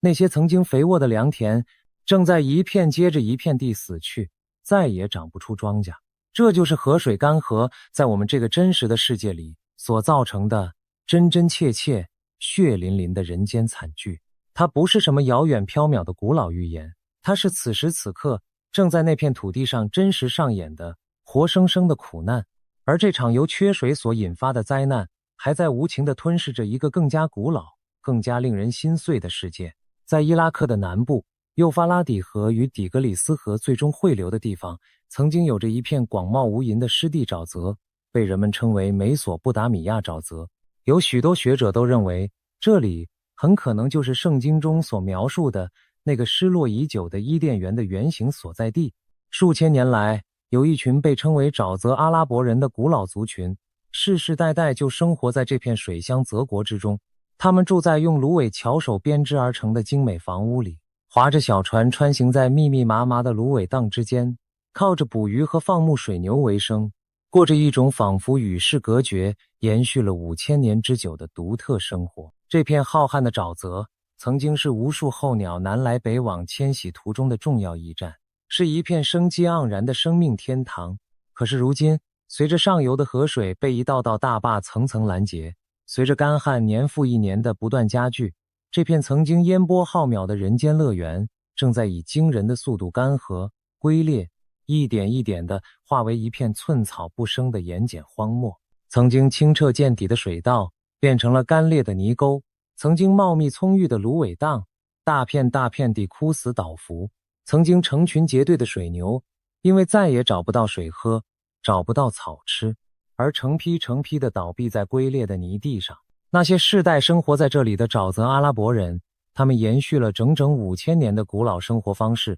他们赖以为生的家园，他们引以为傲的文化，正在我们这一代人的眼前，无可挽回地走向终结。许多人不得不含着热泪，永远地离开这片埋葬着祖先的土地，茫然地涌入陌生的城市，沦为新的一代难民。你想想看，这是何等深刻的讽刺，又是何等沉重的悲哀。如果这里真的曾经就是传说中伊甸园的所在，那么如今人类正在用自己的双手把这个失落的乐园彻底地变成一片死亡的荒漠。圣经里的整个故事正是从伊甸园里的那条河开始讲起的。而现在，当这条河干涸，当这个疑似伊甸园的地方化为一片焦土的时候，那种人类的故事仿佛正在绕了一圈，重新走回某种终局的宿命感是如此的强烈，如此的挥之不去。一个乐园的悄然消失，会不会正是另一个更大、更可怕的篇章即将拉开序幕的开始？而就在这条大河一寸一寸后退的同时，它也在向着我们这个世界吐露出那些被它默默掩埋了数千年的惊人秘密。这又是另一个让人听了脊背发凉的章节。随着水位的不断下降，伊拉克的考古学家们惊讶地发现，有超过80处古老的历史遗址正从干涸的河床与见底的水库底部一个接一个地重新浮现出来，其中就包括一座叫做塔尔比斯的古城。它在水下沉睡了不知多少个年头，如今又重见了天日。在土耳其的东部，后退的河水甚至让一座古堡露出了水面，那古堡的墙壁上居然还清晰地刻着古希腊文的铭文。据考证，那很可能是一座在基督诞生之前就已经存在的古老神庙。而在那条姊妹河底格里斯河的岸边，一座属于神秘的米坦尼帝国的失落古城也跟着浮出了水面。这个帝国在历史上一直充满了谜团。除此之外，还有那些属于亚述帝国时代的大片古墓群，一座紧挨着一座，从厚厚的泥沙之中缓缓地悠悠地显现出来。你能感受到那种诡异到极点的氛围吗？这条河就仿佛一个已经沉默了数千年的垂暮老人，在自己生命即将走到尽头的最后时刻，开始一件一件地郑重地交出他毕生所守护的秘密。他把那些早已被人类彻底遗忘的城市，那些早已被历史尘封的失落帝国，又重新一个一个地摆放到了我们这些后人的眼前。对于那些虔诚地相信预言的人来说，这简直就是一种无声却又震耳欲聋的启示。河水的退去所露出的已经不只是泥土与断壁残垣了，那更像是某种来自远古、来自时间深处的沉重的讯息。而围绕着这些干涸的河床与洞穴，民间还悄悄流传着一些更加离奇、更加令人脊背发凉的传说。有人言之凿凿地声称，在某些刚刚露出水面的幽深洞穴深处，传出了一些难以用科学解释的奇怪的声响，甚至有人绘声绘影地描述说，那是被神明囚禁了千万年的堕落天使所发出的低沉的、痛苦的呻吟与低语。还有人传说，当地的官方当局在某一个河底的神秘洞穴里发现了某种惊人到不可思议的东西之后，便雷厉风行地迅速把那整个洞穴给彻底封锁了起来，从此不准任何人靠近。对于这些扑朔迷离的传说，我们必须要非常诚实、非常负责任地告诉每一位朋友，这些关于神秘洞穴与堕落天使声响的说法，绝大多数其实都缺乏可靠的、能够经得起检验的证据。网络上流传的很多所谓画面与影片，甚至根本就是后人用各种工具加工、剪辑，乃至于凭空想象出来的东西，我们绝对不能把它们当成真实发生过的事实来看待。但是这些传说之所以能够流传得这么广，散播得这么快，深入这么多人的心底，恰恰从另一个侧面反映出了一个事实，那就是这条被写进神圣预言的大河的干涸，已经在无数普通人的心灵深处激起了一种深深的、无法言说的对于末日的敬畏与恐惧。当一条被预言反复提及的大河真的在自己的眼前开始干涸的时候，人们的想象力自然而然的就会不受任何控制的朝着那最幽暗、最神秘、最终极的方向汹涌地奔流而去。说到这里，我们有必要稍微让自己冷静下来，认真而审慎地谈一谈对于启示录里的这段预言，那些真正严肃的研究者们到底是怎么看待的。因为网络上那些耸人听闻、语不惊人死不休的解读，往往只不过是众多声音当中的一种而已，而真实的学术图景要远比那复杂得多，也丰富得多。事实上，对于启示录这卷书的解读，自古以来就存在着好几种截然不同的学派，彼此争论了上千年。有一种看法认为，书中所描述的这些灾难与预言都应该严格按照字面的意思去理解，他们所指向的是一个还没有真正到来的活生生的未来，而幼发拉底河的干涸就是一个将要在现实中实际发生的具体而真实的事件。持这种观点的人自然会对眼前河水的干涸感到无比的震撼与激动。但是还有另一种同样源远流长的看法，则认为启示录通篇所使用的其实是一种高度象征的文学语言，书中的那条河、那些碗、那些青蛙，更多的是一种属灵的道德层面的象征，而不应该被简单粗暴地对应到现实世界中的某一条具体的河流之上。在这种解读的框架里，幼发拉底河更像是代表着那些追随堕落势力的众多民族与人群，而它的干涸象征的则是这股黑暗势力的最终瓦解与崩溃。你看，仅仅是面对同一段古老的文字，那些严肃认真的学者之间就有着如此巨大、如此根本的理解分歧。所以我们在面对这个沉重话题的时候，真的需要在心里多保留一分谦卑，多保留一分审慎。我们绝不能仅仅因为一条河碰巧在这个时代干涸了，就斩钉截铁、迫不及待地断定末日的钟声已经为我们敲响。回顾漫长的历史，曾经有过太多次，人们信誓旦旦地对外宣称世界末日就在眼前，把当时所发生的各种天灾人祸、战争、瘟疫统统都解读成是古老预言的精准应验。可是日子一天又一天的平静过去，那个被反复预告的末日却始终并没有如期降临。这样令人尴尬的故事，在人类的历史上已经反反复复地上演了千百回。但是话又说回来，这一次似乎又确实有那么一点点的不一样。以往人们所津津乐道的那些所谓末日征兆，往往都是模糊的，是难以验证的。比如说地震好像变多了，瘟疫好像在流行了，这一类的说法在任何一个时代其实都能轻易地找到对应的例子来佐证。可是幼发拉底河的干涸却是一个如此具体、如此可以被精确测量，甚至可以被天上的卫星数据反复验证的明明白白摆在所有人眼前的物理事实。它不再是那种模棱两可、可以任人解读的主观感觉，而是龟裂的河床上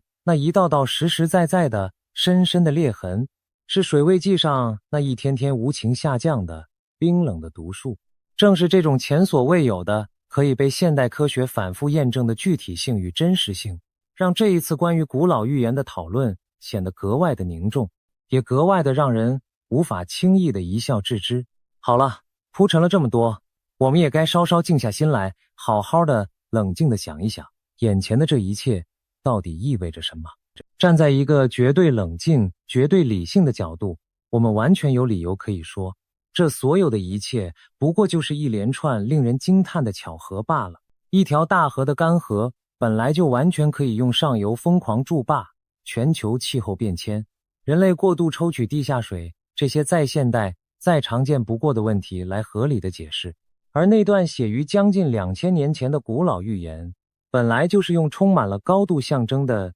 诗意而模糊的语言写成的。后人总是会不由自主地倾向于把眼前正在发生的种种大事往那些古老的可以有多种解读的文字上去生搬硬套。更何况平心而论，每一个时代都有它自己那个时代特有的末日恐慌，这从来就不是我们这一个世代所独有的稀奇现象。从这个角度看过去，这或许真的只是一场被人们过度解读、过度渲染的再寻常不过的自然现象而已。可是，如果你站到另一个角度，那种惊人到匪夷所思的吻合，又实在让人很难完全的放下心来。一条被圣经反复郑重提及，并且总是与末日紧紧相连的伟大河流，偏偏就在我们所生活的这一个世代，以人类有史以来从未出现过的惊人速度，急速地走向干涸。而它所流经的那一片土地，那个在预言里被明确指定为末日终极决战之地的中东，又恰恰好正是当今这个世界上局势最动荡、火药味最浓、随时都可能擦枪走火的最危险的地方。各方的强大势力在这里明争暗斗，彼此角力，冲突与战争的阴云几十年来始终挥之不去。当预言中的那条河、预言中的那片地，以及预言中所描述的那种剑拔弩张的紧张局势，如此精准、如此巧合地同时出现在我们这一代人的眼前的时候，要拍着胸脯说这一切纯属偶然，似乎也确实需要拿出不小的勇气。让我们再把目光投向这片土地此刻的真实处境。长久以来，中东就是这个地球上最不平静的角落。在这里，不同的民族、不同的信仰、不同的大国势力，几十年如一日的激烈碰撞，彼此较量，互不相让。耶路撒冷的归属问题，圣殿山的种种纷争，一场接着一场的零星战火，让这片本就干渴的土地从来没有真正享受过长久的、彻底的安宁。而在那幅古老预言的版图里，这里恰恰正是万王聚集、列国摊牌、做最后了断的所在之地。当全世界的目光一次又一次地被这片土地上突如其来的冲突所牵动的时候，那些笃信预言的人便会更加坚定地在心里认为，那场大戏的帷幕正在我们眼前缓缓地拉开。而更加耐人寻味的是，水资源的枯竭，它本身就在为这片土地上的冲突源源不断的火上浇油。当河水越来越少，当良田一片片变成荒漠，当千百万人为了一口活命的水而走投无路的时候，原本就已经尖锐到极点的矛盾只会变得更加无法调和。饥饿与干渴从古至今从来都是动乱与战争最肥沃的温床。历史一次又一次地告诉我们，当一个地区的人们连最基本的生存都已经无法得到保障的时候，铤而走险往往就成了他们最后的也是唯一的选择。于是我们看到了一个令人不安的恶性循环，缺水加剧了冲突，而冲突反过来又进一步破坏了那本就无比脆弱的供水系统，从而把更多的人推入了绝境。这片预言中的末日战场正在我们所处的现实里被无情的干渴一步又一步地推向那个危险的临界点。所以你看，无论是那一条正在悄然干涸的大河，还是这一片正在不断沸腾的土地，现实与预言之间的那一条原本清晰的界限，似乎正在变得越来越模糊，越来越难以分辨。我们已经很难再用一句轻飘飘的巧合去解释这一切为何会如此严丝合缝地彼此对应在了一起。进入2026年，这条饱经沧桑的大河依然在死亡的边缘苦苦挣扎，它的水位依然徘徊在历史的最低点附近，迟迟不见好转。而关于它的种种讨论，关于那段古老预言究竟会不会应验的激烈争论，不但没有丝毫平息的迹象，反而随着危机的加深越烧越旺，越传越广。越来越多的人开始一遍又一遍地追问着同一个问题：我们是不是真的正站在某个重大历史时刻的门槛之上？我们这一代人会不会就是那个将要亲眼见证古老预言应验的被选中的时代？我想这个沉重的问题恐怕没有任何一个人能够给出一个100%确定的答案。我们既完全不必因为这些表面的巧合就让自己陷入无谓的毫无益处的恐慌之中，毕竟恐惧这种情绪从来就不能真正解决任何一个实际的问题。但与此同时，我们或许也不应该太过轻率地把眼前发生的这一切仅仅当成是茶余饭后的谈资，当成一个耸人听闻的故事，听过就一笑置之。因为无论你个人到底信不信那段古老的预言，有一个冷冰冰的事实，是任何人用任何理由都无法否认、无法回避的，那就是一条曾经孕育了整个人类文明的伟大而古老的河流，正在我们这一代人的眼皮子底下，真真实实的一步一步的走向枯竭与死亡。而这件事情本身，难道还不足以让我们每一个人都从心底里感到一阵深深的警醒吗？它至少在无声地提醒着我们，这个我们赖以生存的世界，远比我们平日里所想象的要脆弱得多，也要无常得多。一条看上去仿佛会永恒奔流下去的大河，原来说它干，它就真的可以干涸见底。我们一直以为理所当然，取之不尽用之不竭的水源、土地，乃至于整个文明，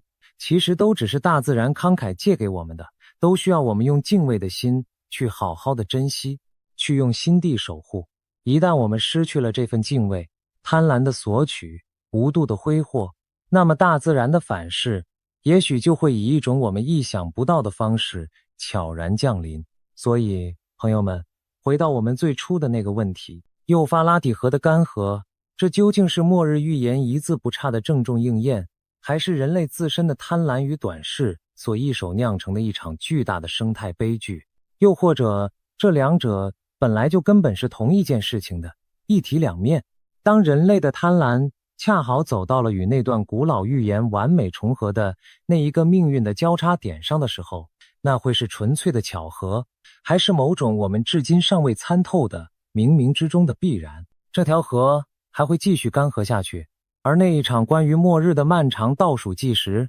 到底是真实敲响的警钟，还是一场虚惊一场的闹剧？时间，这位最公正也最沉默的见证者，终究会在某一天给我们所有人一个答案。而我们在当下唯一能够做的，也是最应该做的，就是睁大我们的双眼，时刻保持一颗清醒的头脑，继续默默地注视着这条正在我们眼前缓缓死去的大河，以及在它那干涸的河床背后，那个正在悄然发生着深刻改变的我们所有人共同的世界。一本据说写于唐朝的预言书，在沉睡了1300多年以后，忽然因为几件事的同时发生，被全世界华人疯传。第一件事是一位白头发的美国老人在全球镜头前握拳挥舞，跳出一支魔性舞蹈，全世界的运动员和网红都在模仿他，那支舞的名字就叫川普舞。第二件事是北京城里一位名字里带着公字的军人，在2026年1月某个冬夜忽然被带走。第三件事是越来越多人打开那本古书的第46项，惊讶地发现图画上那个握拳的老者，那段关于军人与白头翁的诗句，竟仿佛在描述我们此刻正在经历的现实。这本书叫做《推背图》，而这一切究竟是穿凿附会的巧合，还是1300年前的天文学家李淳风真的在星象中看到了什么？更诡异的是，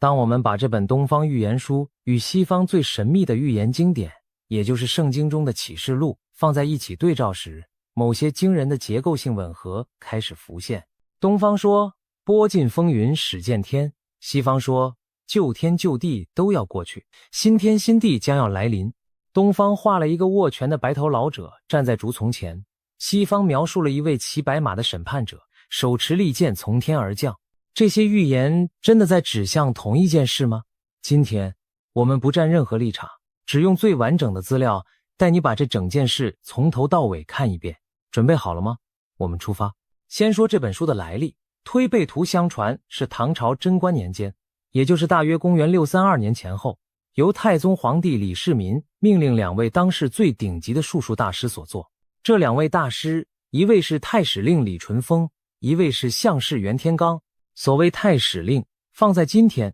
大概相当于国家天文台台长兼气象局局长，再兼国家级智库首席顾问，是专门负责观测天象、推算历法，为皇帝提供决策依据的顶级官员。李淳风的数学和天文学造诣在当时的世界上都是数一数二的。他修订的林德历是唐朝最精确的历法，他还是世界上第一个给风力定级的人，把风力分为8个等级，比西方的匍匐风集早了整整1000年。而袁天罡更不必多说，他是中国历史上数一数二的相术宗师。传说他曾经在武则天还是婴儿时，就一眼看出此子将来必为天下之主。当时武则天的母亲把他打扮成男孩抱出来，袁天罡仔细端详了一番，说：此子龙童凤颈，极贵艳也，可惜是男子，若为女身，当为天下主。一语道破武则天的女儿身，也一语预言了他未来改天换日的命运。据说李世民请这2位大师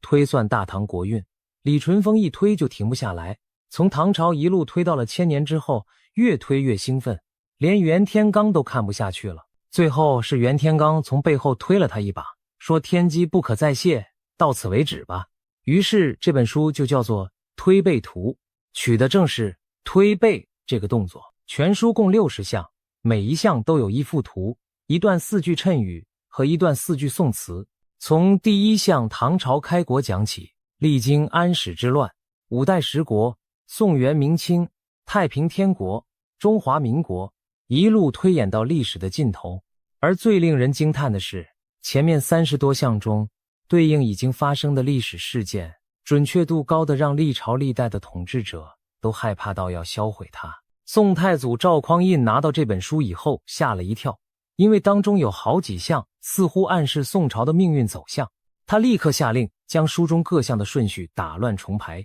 制造大量假本流入民间，目的就是让老百姓分不清哪个版本是真的，以此消解他的预言效力。北宋神宗年间，王安石甚至想以藏有推背图为理由治范仲淹儿子范纯仁的罪，结果神宗皇帝一挥手说：此书人皆有之，不足作也。意思是说，这书全国人人都有一本，你要以此治罪，那全国百姓都得关进大牢了。此后元、明、清各朝都对这本书严加查禁。但有意思的是，正因为不断有新的历史事件与书中预言惊人吻合，那些不准确的假本反而自然被淘汰，而接近真本的版本却越传越广，怎么禁都禁不住。所以现在流传最广的版本是民国4年出版，托名明末清初大文人金圣叹批注的60项版本。学者们争论它的真伪已经争了上百年。维基百科上的措辞很明确，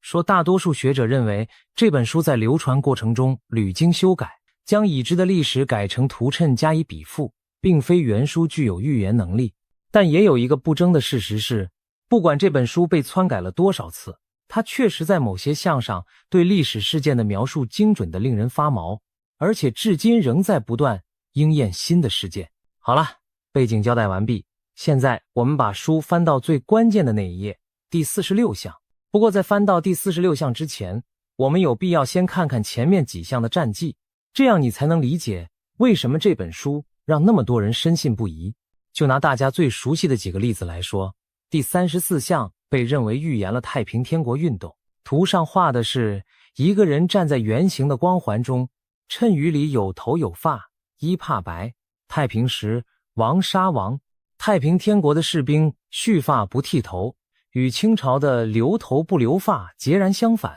所以头有发。而太平2个字直接点出了太平天国的名号。王杀王则暗示太平天国后期天经内讧，东王杨秀清被杀，翼王石达开出走，内部自相残杀。再看第39项，被认为预言了日本侵华。谶语说：鸟无足，山有月，畜出生，人都哭。鸟无足是个岛字，山有月是个兰字，岛兰暗指日本这个岛国，畜出生更是直指日本的国旗意象，旭日东升。而人都哭则描述了战争带来的苦难。第40项被认为预言了国共内战和国民政府迁台。第41项被认为预言了文化大革命。第42项被认为预言了中美建交和改革开放。一项一项推过来，与历史事件的吻合度高得离谱。当然，持怀疑态度的人会说，这些吻合很可能是后人根据已发生的历史倒推回去修改的结果。这种可能性确实存在，毕竟这本书在流传过程中被篡改了无数次。但问题在于，现在我们面对的第46项描述的是尚未完全发生的事件，它究竟会不会应验，正在被全世界华人及时验证。所以让我们带着这个问题翻开第46项。第46项，谶曰：暗暗阴霾，杀不用刀，万人不死，一人难逃。宋曰：有一军人身带弓，只言我是白头翁，东边门里伏金剑，勇士后门入地宫。同时配有一幅图，图上画了一位老者，面容威严，双拳紧握，站姿有力，不怒而威。他身后有一丛竹子。就这么简单的4句谶语，4句宋词，加上一幅画，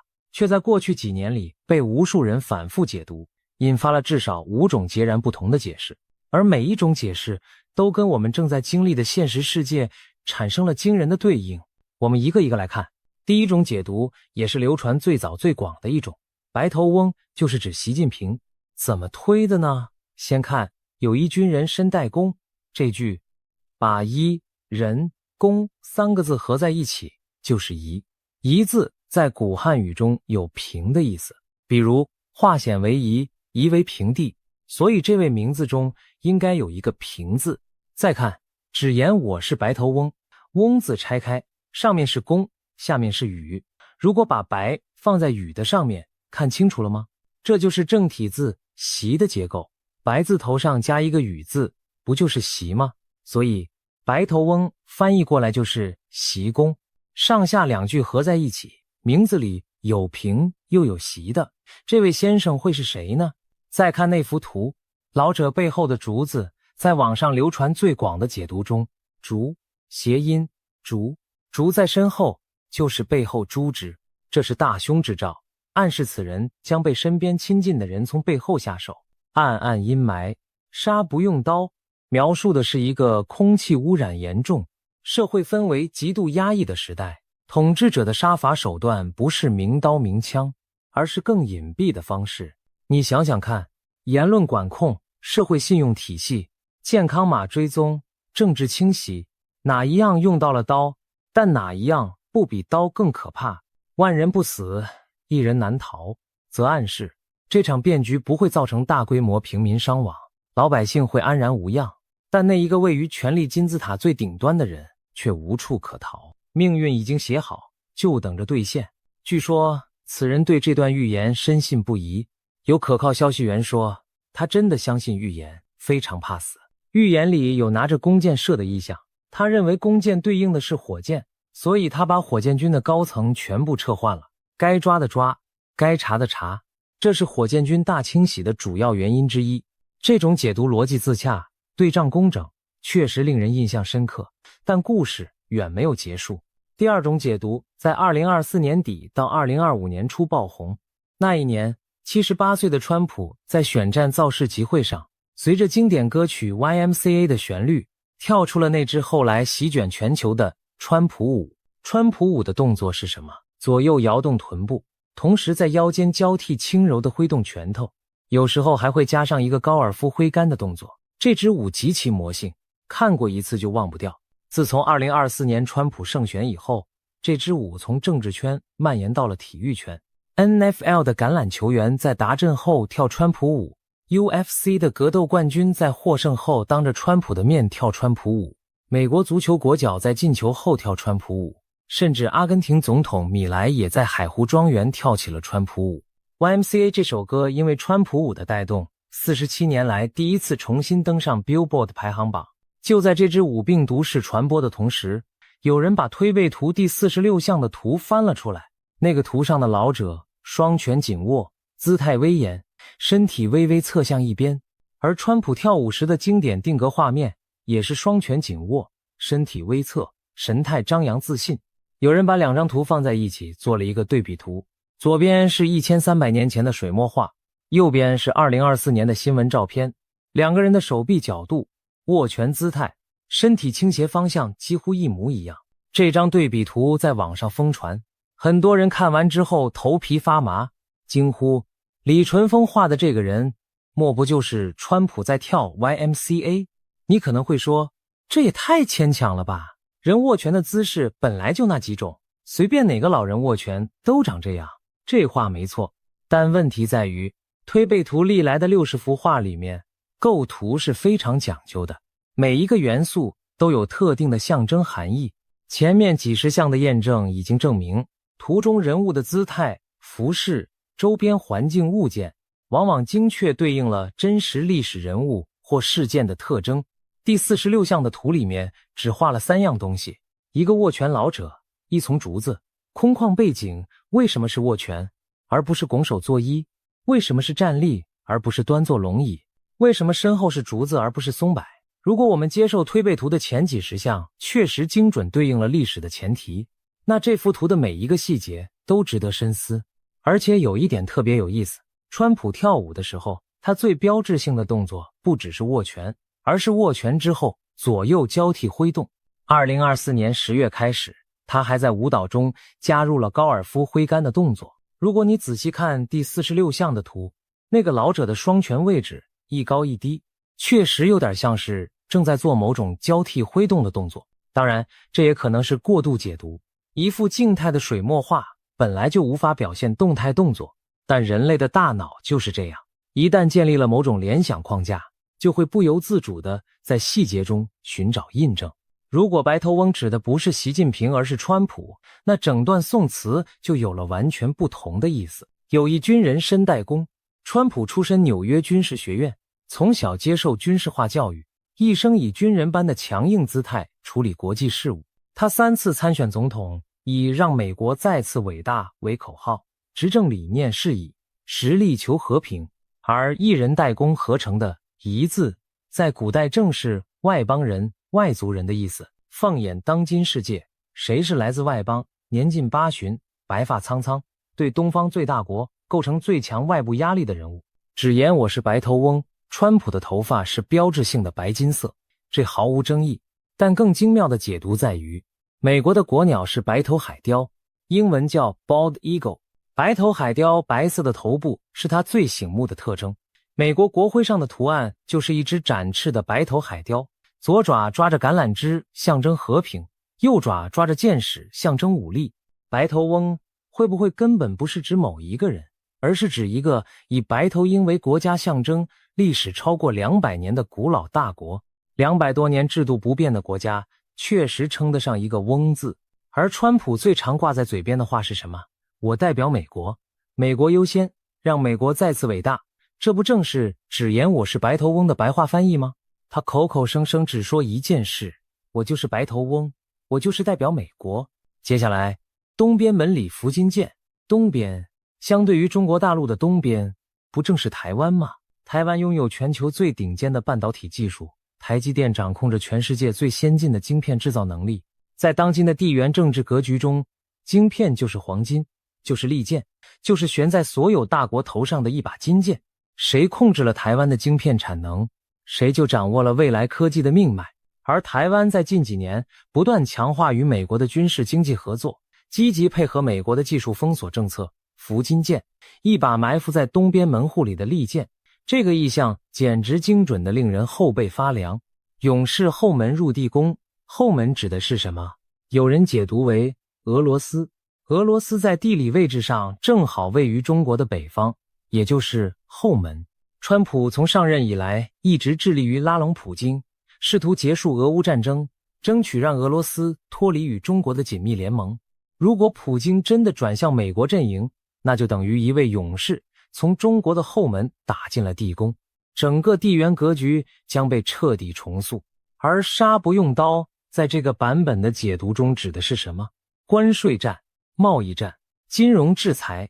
技术封锁、稀土管制、出口管制、晶片禁令，所有这些手段没有用一兵一卒，没有开一枪一炮，却让对手感受到了真真切切的压力。经济下行，失业攀升，房价崩跌，资金外逃。不用刀的杀伐比刀更狠。这种解读在2025年初发表后，迅速在海外华人圈引爆，因为它不仅逻辑上自洽，而且跟正在发生的国际局势产生了令人震惊的吻合度。然而最离奇的还在后面。2026年1月24日，中国国防部忽然发布一条消息，中央军委副主席张又侠、中央军委委员兼联合参谋部参谋长刘振立因涉嫌严重违纪违法，被立案审查调查。消息一出，全球华人圈炸了锅，不是因为又一位中共高层落马，毕竟这在过去几年已经见怪不怪了，而是因为太多人立刻想到了推背图第46项的那句话：有义军人身代公。张幼霞是军人，这毫无疑问，他是20届中央军委排名第2的副主席，地位仅次于最高领导人。他1950年出生在陕西渭南，是正宗的红二代。他的父亲张宗逊是开国中将，曾跟随毛泽东从井冈山一路走到天安门城楼。张幼霞本人17岁就入伍参军。1979年中越边境战争时，他在前线带领部队打了实打实的硬仗，是目前中国军队中极少数拥有真正实战经验的将领之一。他与最高领导人的渊源极深，两家是老一辈的交情。张幼霞年纪比对方大3岁，在红二代的圈子里一直是大哥的角色。2012年对方掌权以后，张幼霞一路被提拔，从装备发展部部长做到军委副主席，外界一直认为他是铁杆亲信。但正是这种大哥心态，据说最终成了他的致命伤。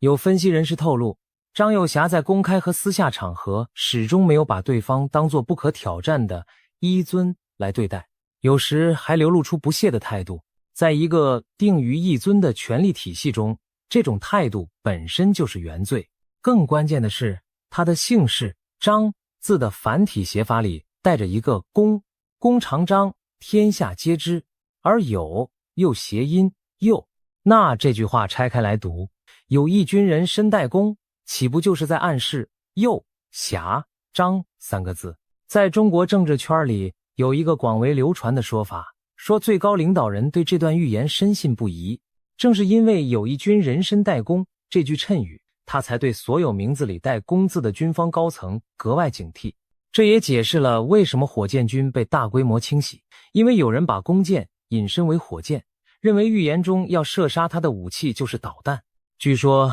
他出访非洲回国时，专机不走正常航线直飞北京，而是悄悄在新疆降落，就是为了躲避可能来自火箭军的导弹暗杀。这种说法听起来很荒唐，但结合中国近几年军队高层被大规模清洗的现实，你又很难完全否认他的逻辑。更有人进一步拆解张幼霞名字中的幼字和霞字里的偏旁结构都有形似弹弓的形状，而弹弓是用来做什么的？打鸟。鸟跟什么有关？正体字的习字上半部分是羽，是鸟的羽毛，所以张幼霞名字里不仅有多个弓，而且这些弓天生就是用来打习的。2025年5月底，又出现了一种新的解读。有人指出，白头翁3个字本身就是一个精妙的字谜。翁字的结构是上弓下羽，如果把白放在翁的头上，那就是上白下羽，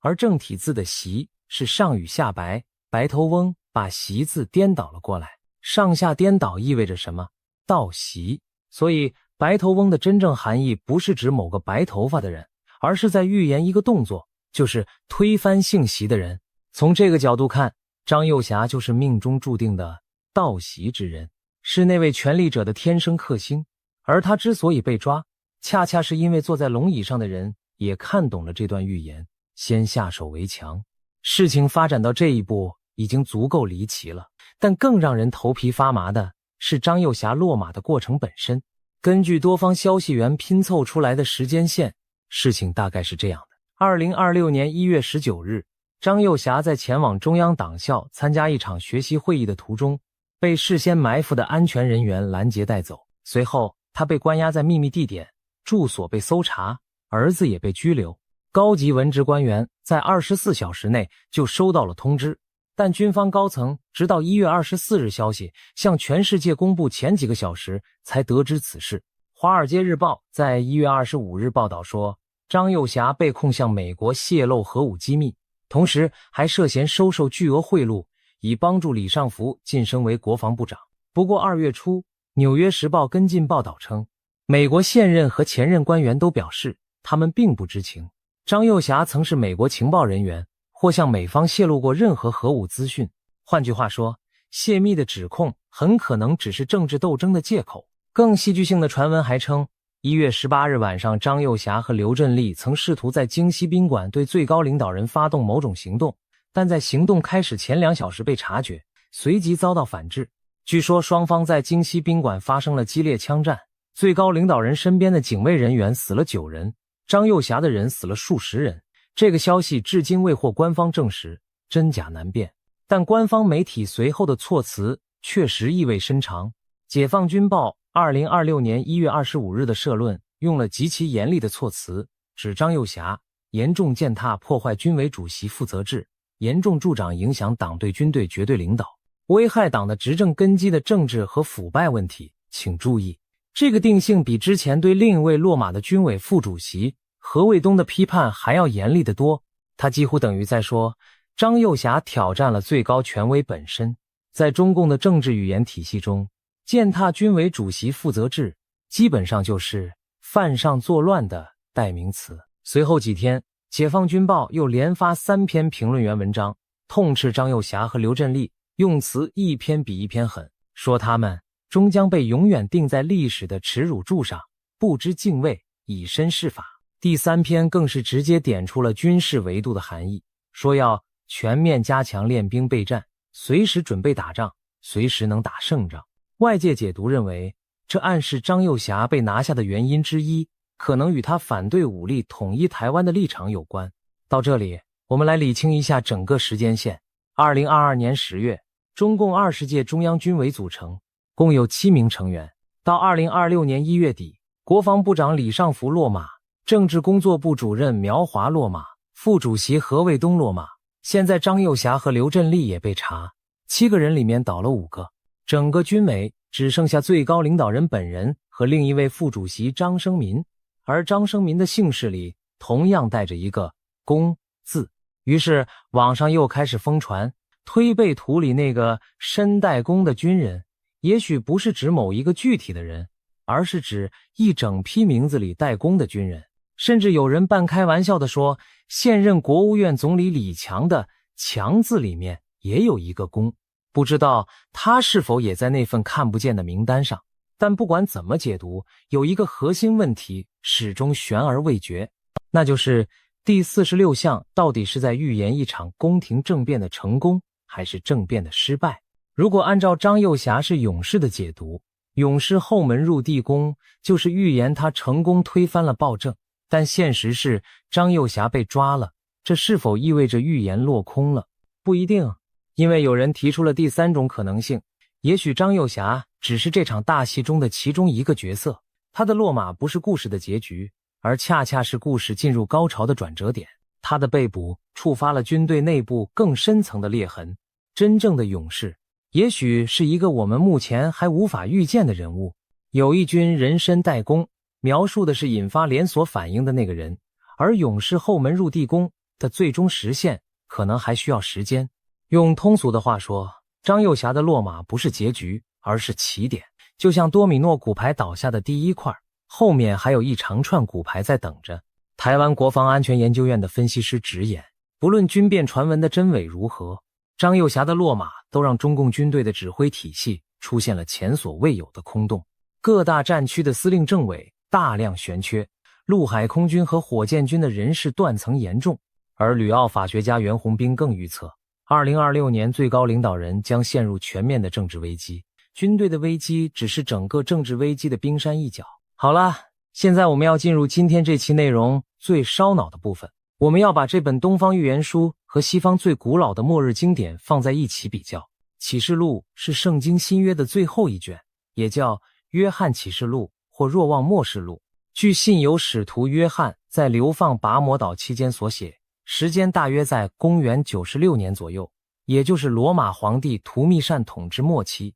当时基督徒正遭受猛烈迫害，约翰被放逐到爱琴海上的一座孤岛，在岛上他看到了异象，于是把这些异象写了下来。全书用极其玄奥的象征语言描述了世界末日的景象，7印、7号、7晚，3轮连续的灾难如同层层叠叠的巨浪扑面而来，大地震动，星辰坠落，海洋变血，蝗虫遮天。然后在最黑暗的时刻，正邪进行最后的大决战，也就是所谓的哈米吉多顿之战。最终邪恶被彻底消灭，新天新地降临，上帝擦去人们脸上所有的眼泪。如果说推背图是东方预言的巅峰之作，那启示录就是西方预言的终极经典。这两本书相隔至少500年，分别诞生在截然不同的文明土壤中，用截然不同的语言和意象系统写成，但它们之间却存在着一些令人困惑的结构性共鸣。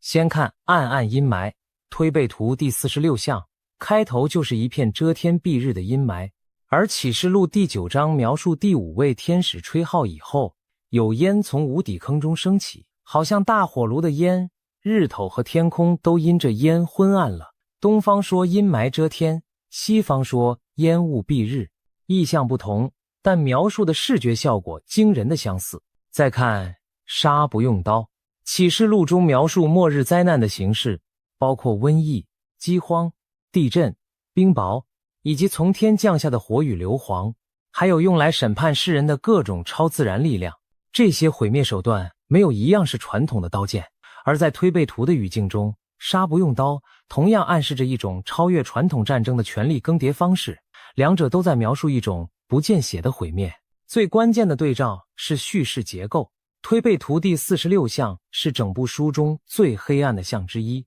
暗暗阴霾，一人难逃。但紧接着的第47象画风突变，谶曰：言武修文，紫微星明，匹夫有责，一言为凭。颂曰：吴王吴地定乾坤，来自田间第一人，好把旧书多读到，一言一出见英明。这描述的是什么？是一位来自民间的圣人出世，不是帝王将相，不是世家大族，而是来自田间的普通人。他以文治取代武功，以一言唤醒世人，紫微星大放光明，天下归于太平。这与启示录的结局何其相似。启示录在经历了所有灾难和大审判之后，最终出现的也是新天新地。约翰看到圣城新耶路撒冷从天而降，上帝亲自与人同住，擦去他们一切的眼泪，不再有死亡，不再有悲哀，不再有哭号，不再有疼痛。创世主宣告说：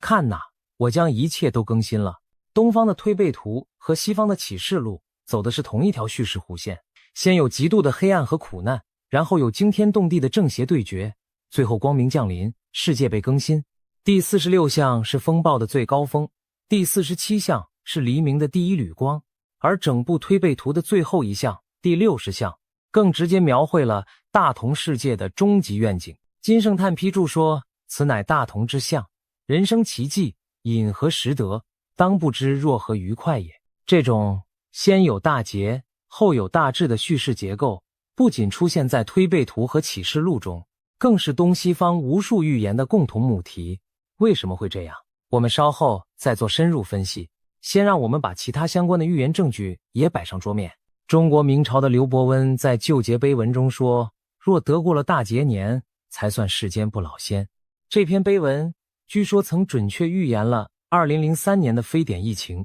和2019年的新冠肺炎，其中提到谨防人人艰难，过关过天翻龙蛇年。龙年和蛇年对应的是2024和2025年，闯过去了2026年，就是劫后余生的新气象。他的另一部预言推背图也说：难过寅卯辰4年，若要闯过这几年，就是活神仙。寅卯辰4对应到公历就是2022到2025年，闯过去了，前方就是光明。唐朝的黄檗禅师诗也提到：刚到金蛇运以终，暗示2025蛇年是某个旧时代的终结，2026年将开启一个崭新的篇章。韩国的格安遗录，日本的一些古老预言，甚至北美印第安人的口传预言中都有类似的。2020年代中期是人类大转折的描述。而在西方世界，英国预言家帕克在展望未来时曾说，2026年之后，人们将看到世界上开始发生一些非常积极的事情，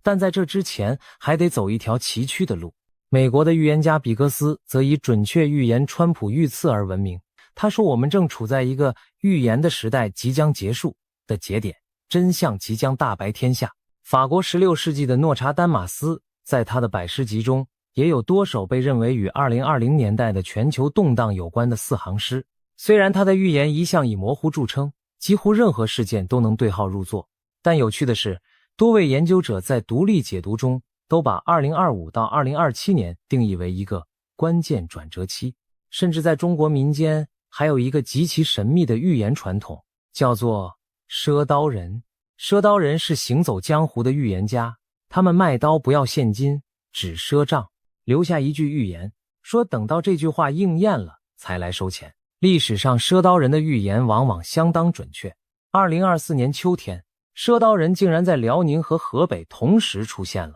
他们留下的预言内容不详，但他们的出现本身就被很多人解读为大事即将发生的信号。所有这些来自不同时代、不同文明、不同地域的预言，仿佛在2025到2026年这个窗口期汇聚成了一股洪流。他们使用不同的语言、不同的象征体系，但指向的方向惊人的一致。先经历一段极度黑暗和动荡的时期，然后迎来根本性的转变。而黄极经世推演出的卦象显示，2026年的年卦是天火同人卦，下离上干，干为天代表君王，离为火代表臣民，君臣和睦，同舟共济。从卦象上看，这是在一场社会动荡之后，人们形成新共识，共度难关的一年。2027年的年卦更是地泽临卦，一个君临天下，教化万民的大吉之卦。据说这位君王保容万民，德业无疆，是一位宽容仁厚的有德之人。如此种种，是否都在指向同一个方向？此外，2026年在中国传统命理学中还有一个更加震撼的名号。这一年是丙午年，天干丙属，火为赤色，地支午为马，赤色的马。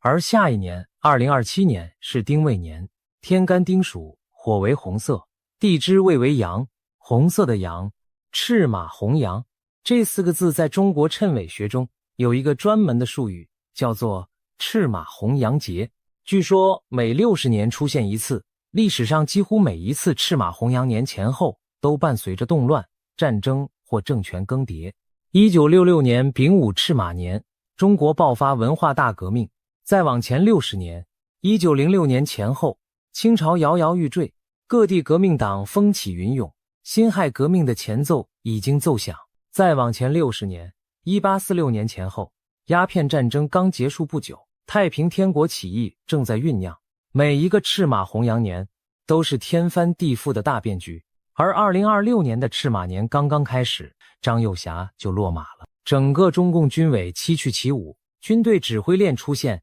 前所未有的裂痕，经济持续低迷，房价跌到白菜价，地方债务危机此起彼伏，中美关税战愈演愈烈，台海局势紧张。英国预言家帕克说，2026年之后，人们将看到世界上开始发生非常积极的事情，但在这之前还得走一条崎岖的路。保加利亚的盲眼龙婆巴巴万加更预言2026年全球局势将持续恶化，甚至暗示了东方可能引爆的冲突。把这一切放在推背图第46象的框架里看，暗暗阴霾，杀不用刀，万人不死，一人难逃，似乎正在我们眼前一步一步地展开。但我必须在这里停下来，说一些重要的话。从学术角度看，推背图这本书的争议极大，它到底是唐朝的真迹还是后人的伪作，学界至今没有定论。维基百科上记载得很清楚，此书有众多不同版本，且内容各不相同，互相冲突。现存的金圣叹批注本被多位学者认为是清末民国初年的产物，并非唐代原作。台湾学者翁长峰在专著中更是对金批本的真实性提出了系统性的质疑。而预言之所以看起来很准，很大程度上是因为人类天生具有事后归因的心理倾向。当一件大事发生之后，我们会不由自主地回头在旧文本中寻找蛛丝马迹，然后惊呼，你看，这不是早就预言了吗？但实际上，那些模糊的意象可以被套用到无数不同的事件上，我们只是选择性地记住了吻合的部分，忽略了不吻合的部分。同理，启示录在西方文化中也经历了类似的命运，从黑死病到十字军东征，从2次世界大战到冷战核危机，再到新冠疫情，每一次人类陷入大规模恐慌，都有人翻开启示录说末日近了。但末日从来没有来，来的是新的秩序、新的挑战、新的希望。所以东方的推背图和西方的启示录，他们真正的共同点也许不是预言了同一件事，而是回应了同一种人类需求，那就是在混乱中寻找秩序，在黑暗中寻找光明，在无常中寻找恒常。这种需求是深刻的、永恒的、跨越文明的，它不会因为科学的进步而消失，也不会因为理性主义的流行而减弱。因为人类在本质上是一种需要故事的生物，我们无法忍受一个没有意义的世界。当现实太过混乱、太过可怕、太过不可控时，我们需要一个更大的叙事来安放自己的恐惧和希望。预言，无论东方还是西方，提供的正是这样一个叙事。但也有另一种可能性值得我们思考，也许预言之所以跨越文明地展现出相似的结构，不是因为人类心理需求的投射，而是因为历史本身确实存在某种韵律和节奏。就像物理学中有周期性的波动，经济学中有康德拉季耶夫周期，也许文明的兴衰也遵循着某种我们尚未完全理解的规律。中国古代的阴阳五行理论认为，历史运行有其内在的循环逻辑，60年一个甲子就是一个完整的轮回。而赤马红羊节之所以每60年出现一次动荡，也许不是因为有什么超自然力量在操控，而是因为人类社会自身的积累与衰变，恰好在这样的周期内完成一轮循环。制度的僵化需要大约2-3代人的时间来酝酿，矛盾的积累需要大约60年来到达临界点，然后以某种剧烈的方式释放能量，再开启新一轮的循环。从这个角度看，推背图和启示录也许不是在预言什么神秘事件，而是在用隐喻的方式描述人类社会的结构性规律。就像一位懂得观察天气的农夫，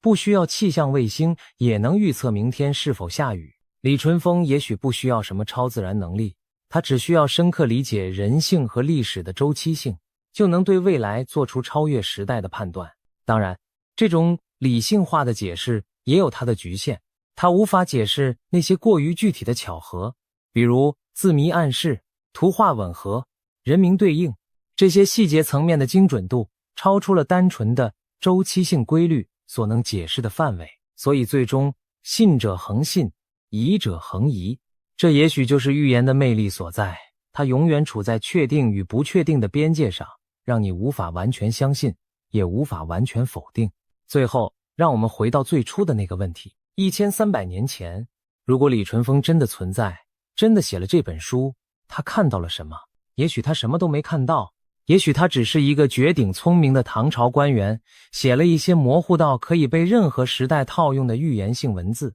然后经过1000多年的层层篡改和附会，变成了今天的模样。也许他真的看到了什么，也许在唐朝长安城的观星台上，这位太史令在某个星光璀璨的夜晚，通过某种我们今天无法理解的方式，窥见了未来的碎片。一个白头发的老人握着拳头在跳舞，一个名字里带弓的军人在冬夜里被从人群中带走，一片阴霾笼罩着东方大地，然后云散日出，紫微星明，光明重现。我们不知道，我们可能永远不会知道，但我们知道的是，当1300年前的古老图画与2024年的川普舞，2026年1月的张幼霞落马，以及2000年前拔摩岛上那位流放者写下的启示录，同时在我们眼前交错浮现的时候，那种震撼感是真实的，那种历史好像在重复某种模式的直觉是真实的，那种也许有什么更大的力量在运作的敬畏感也是真实的。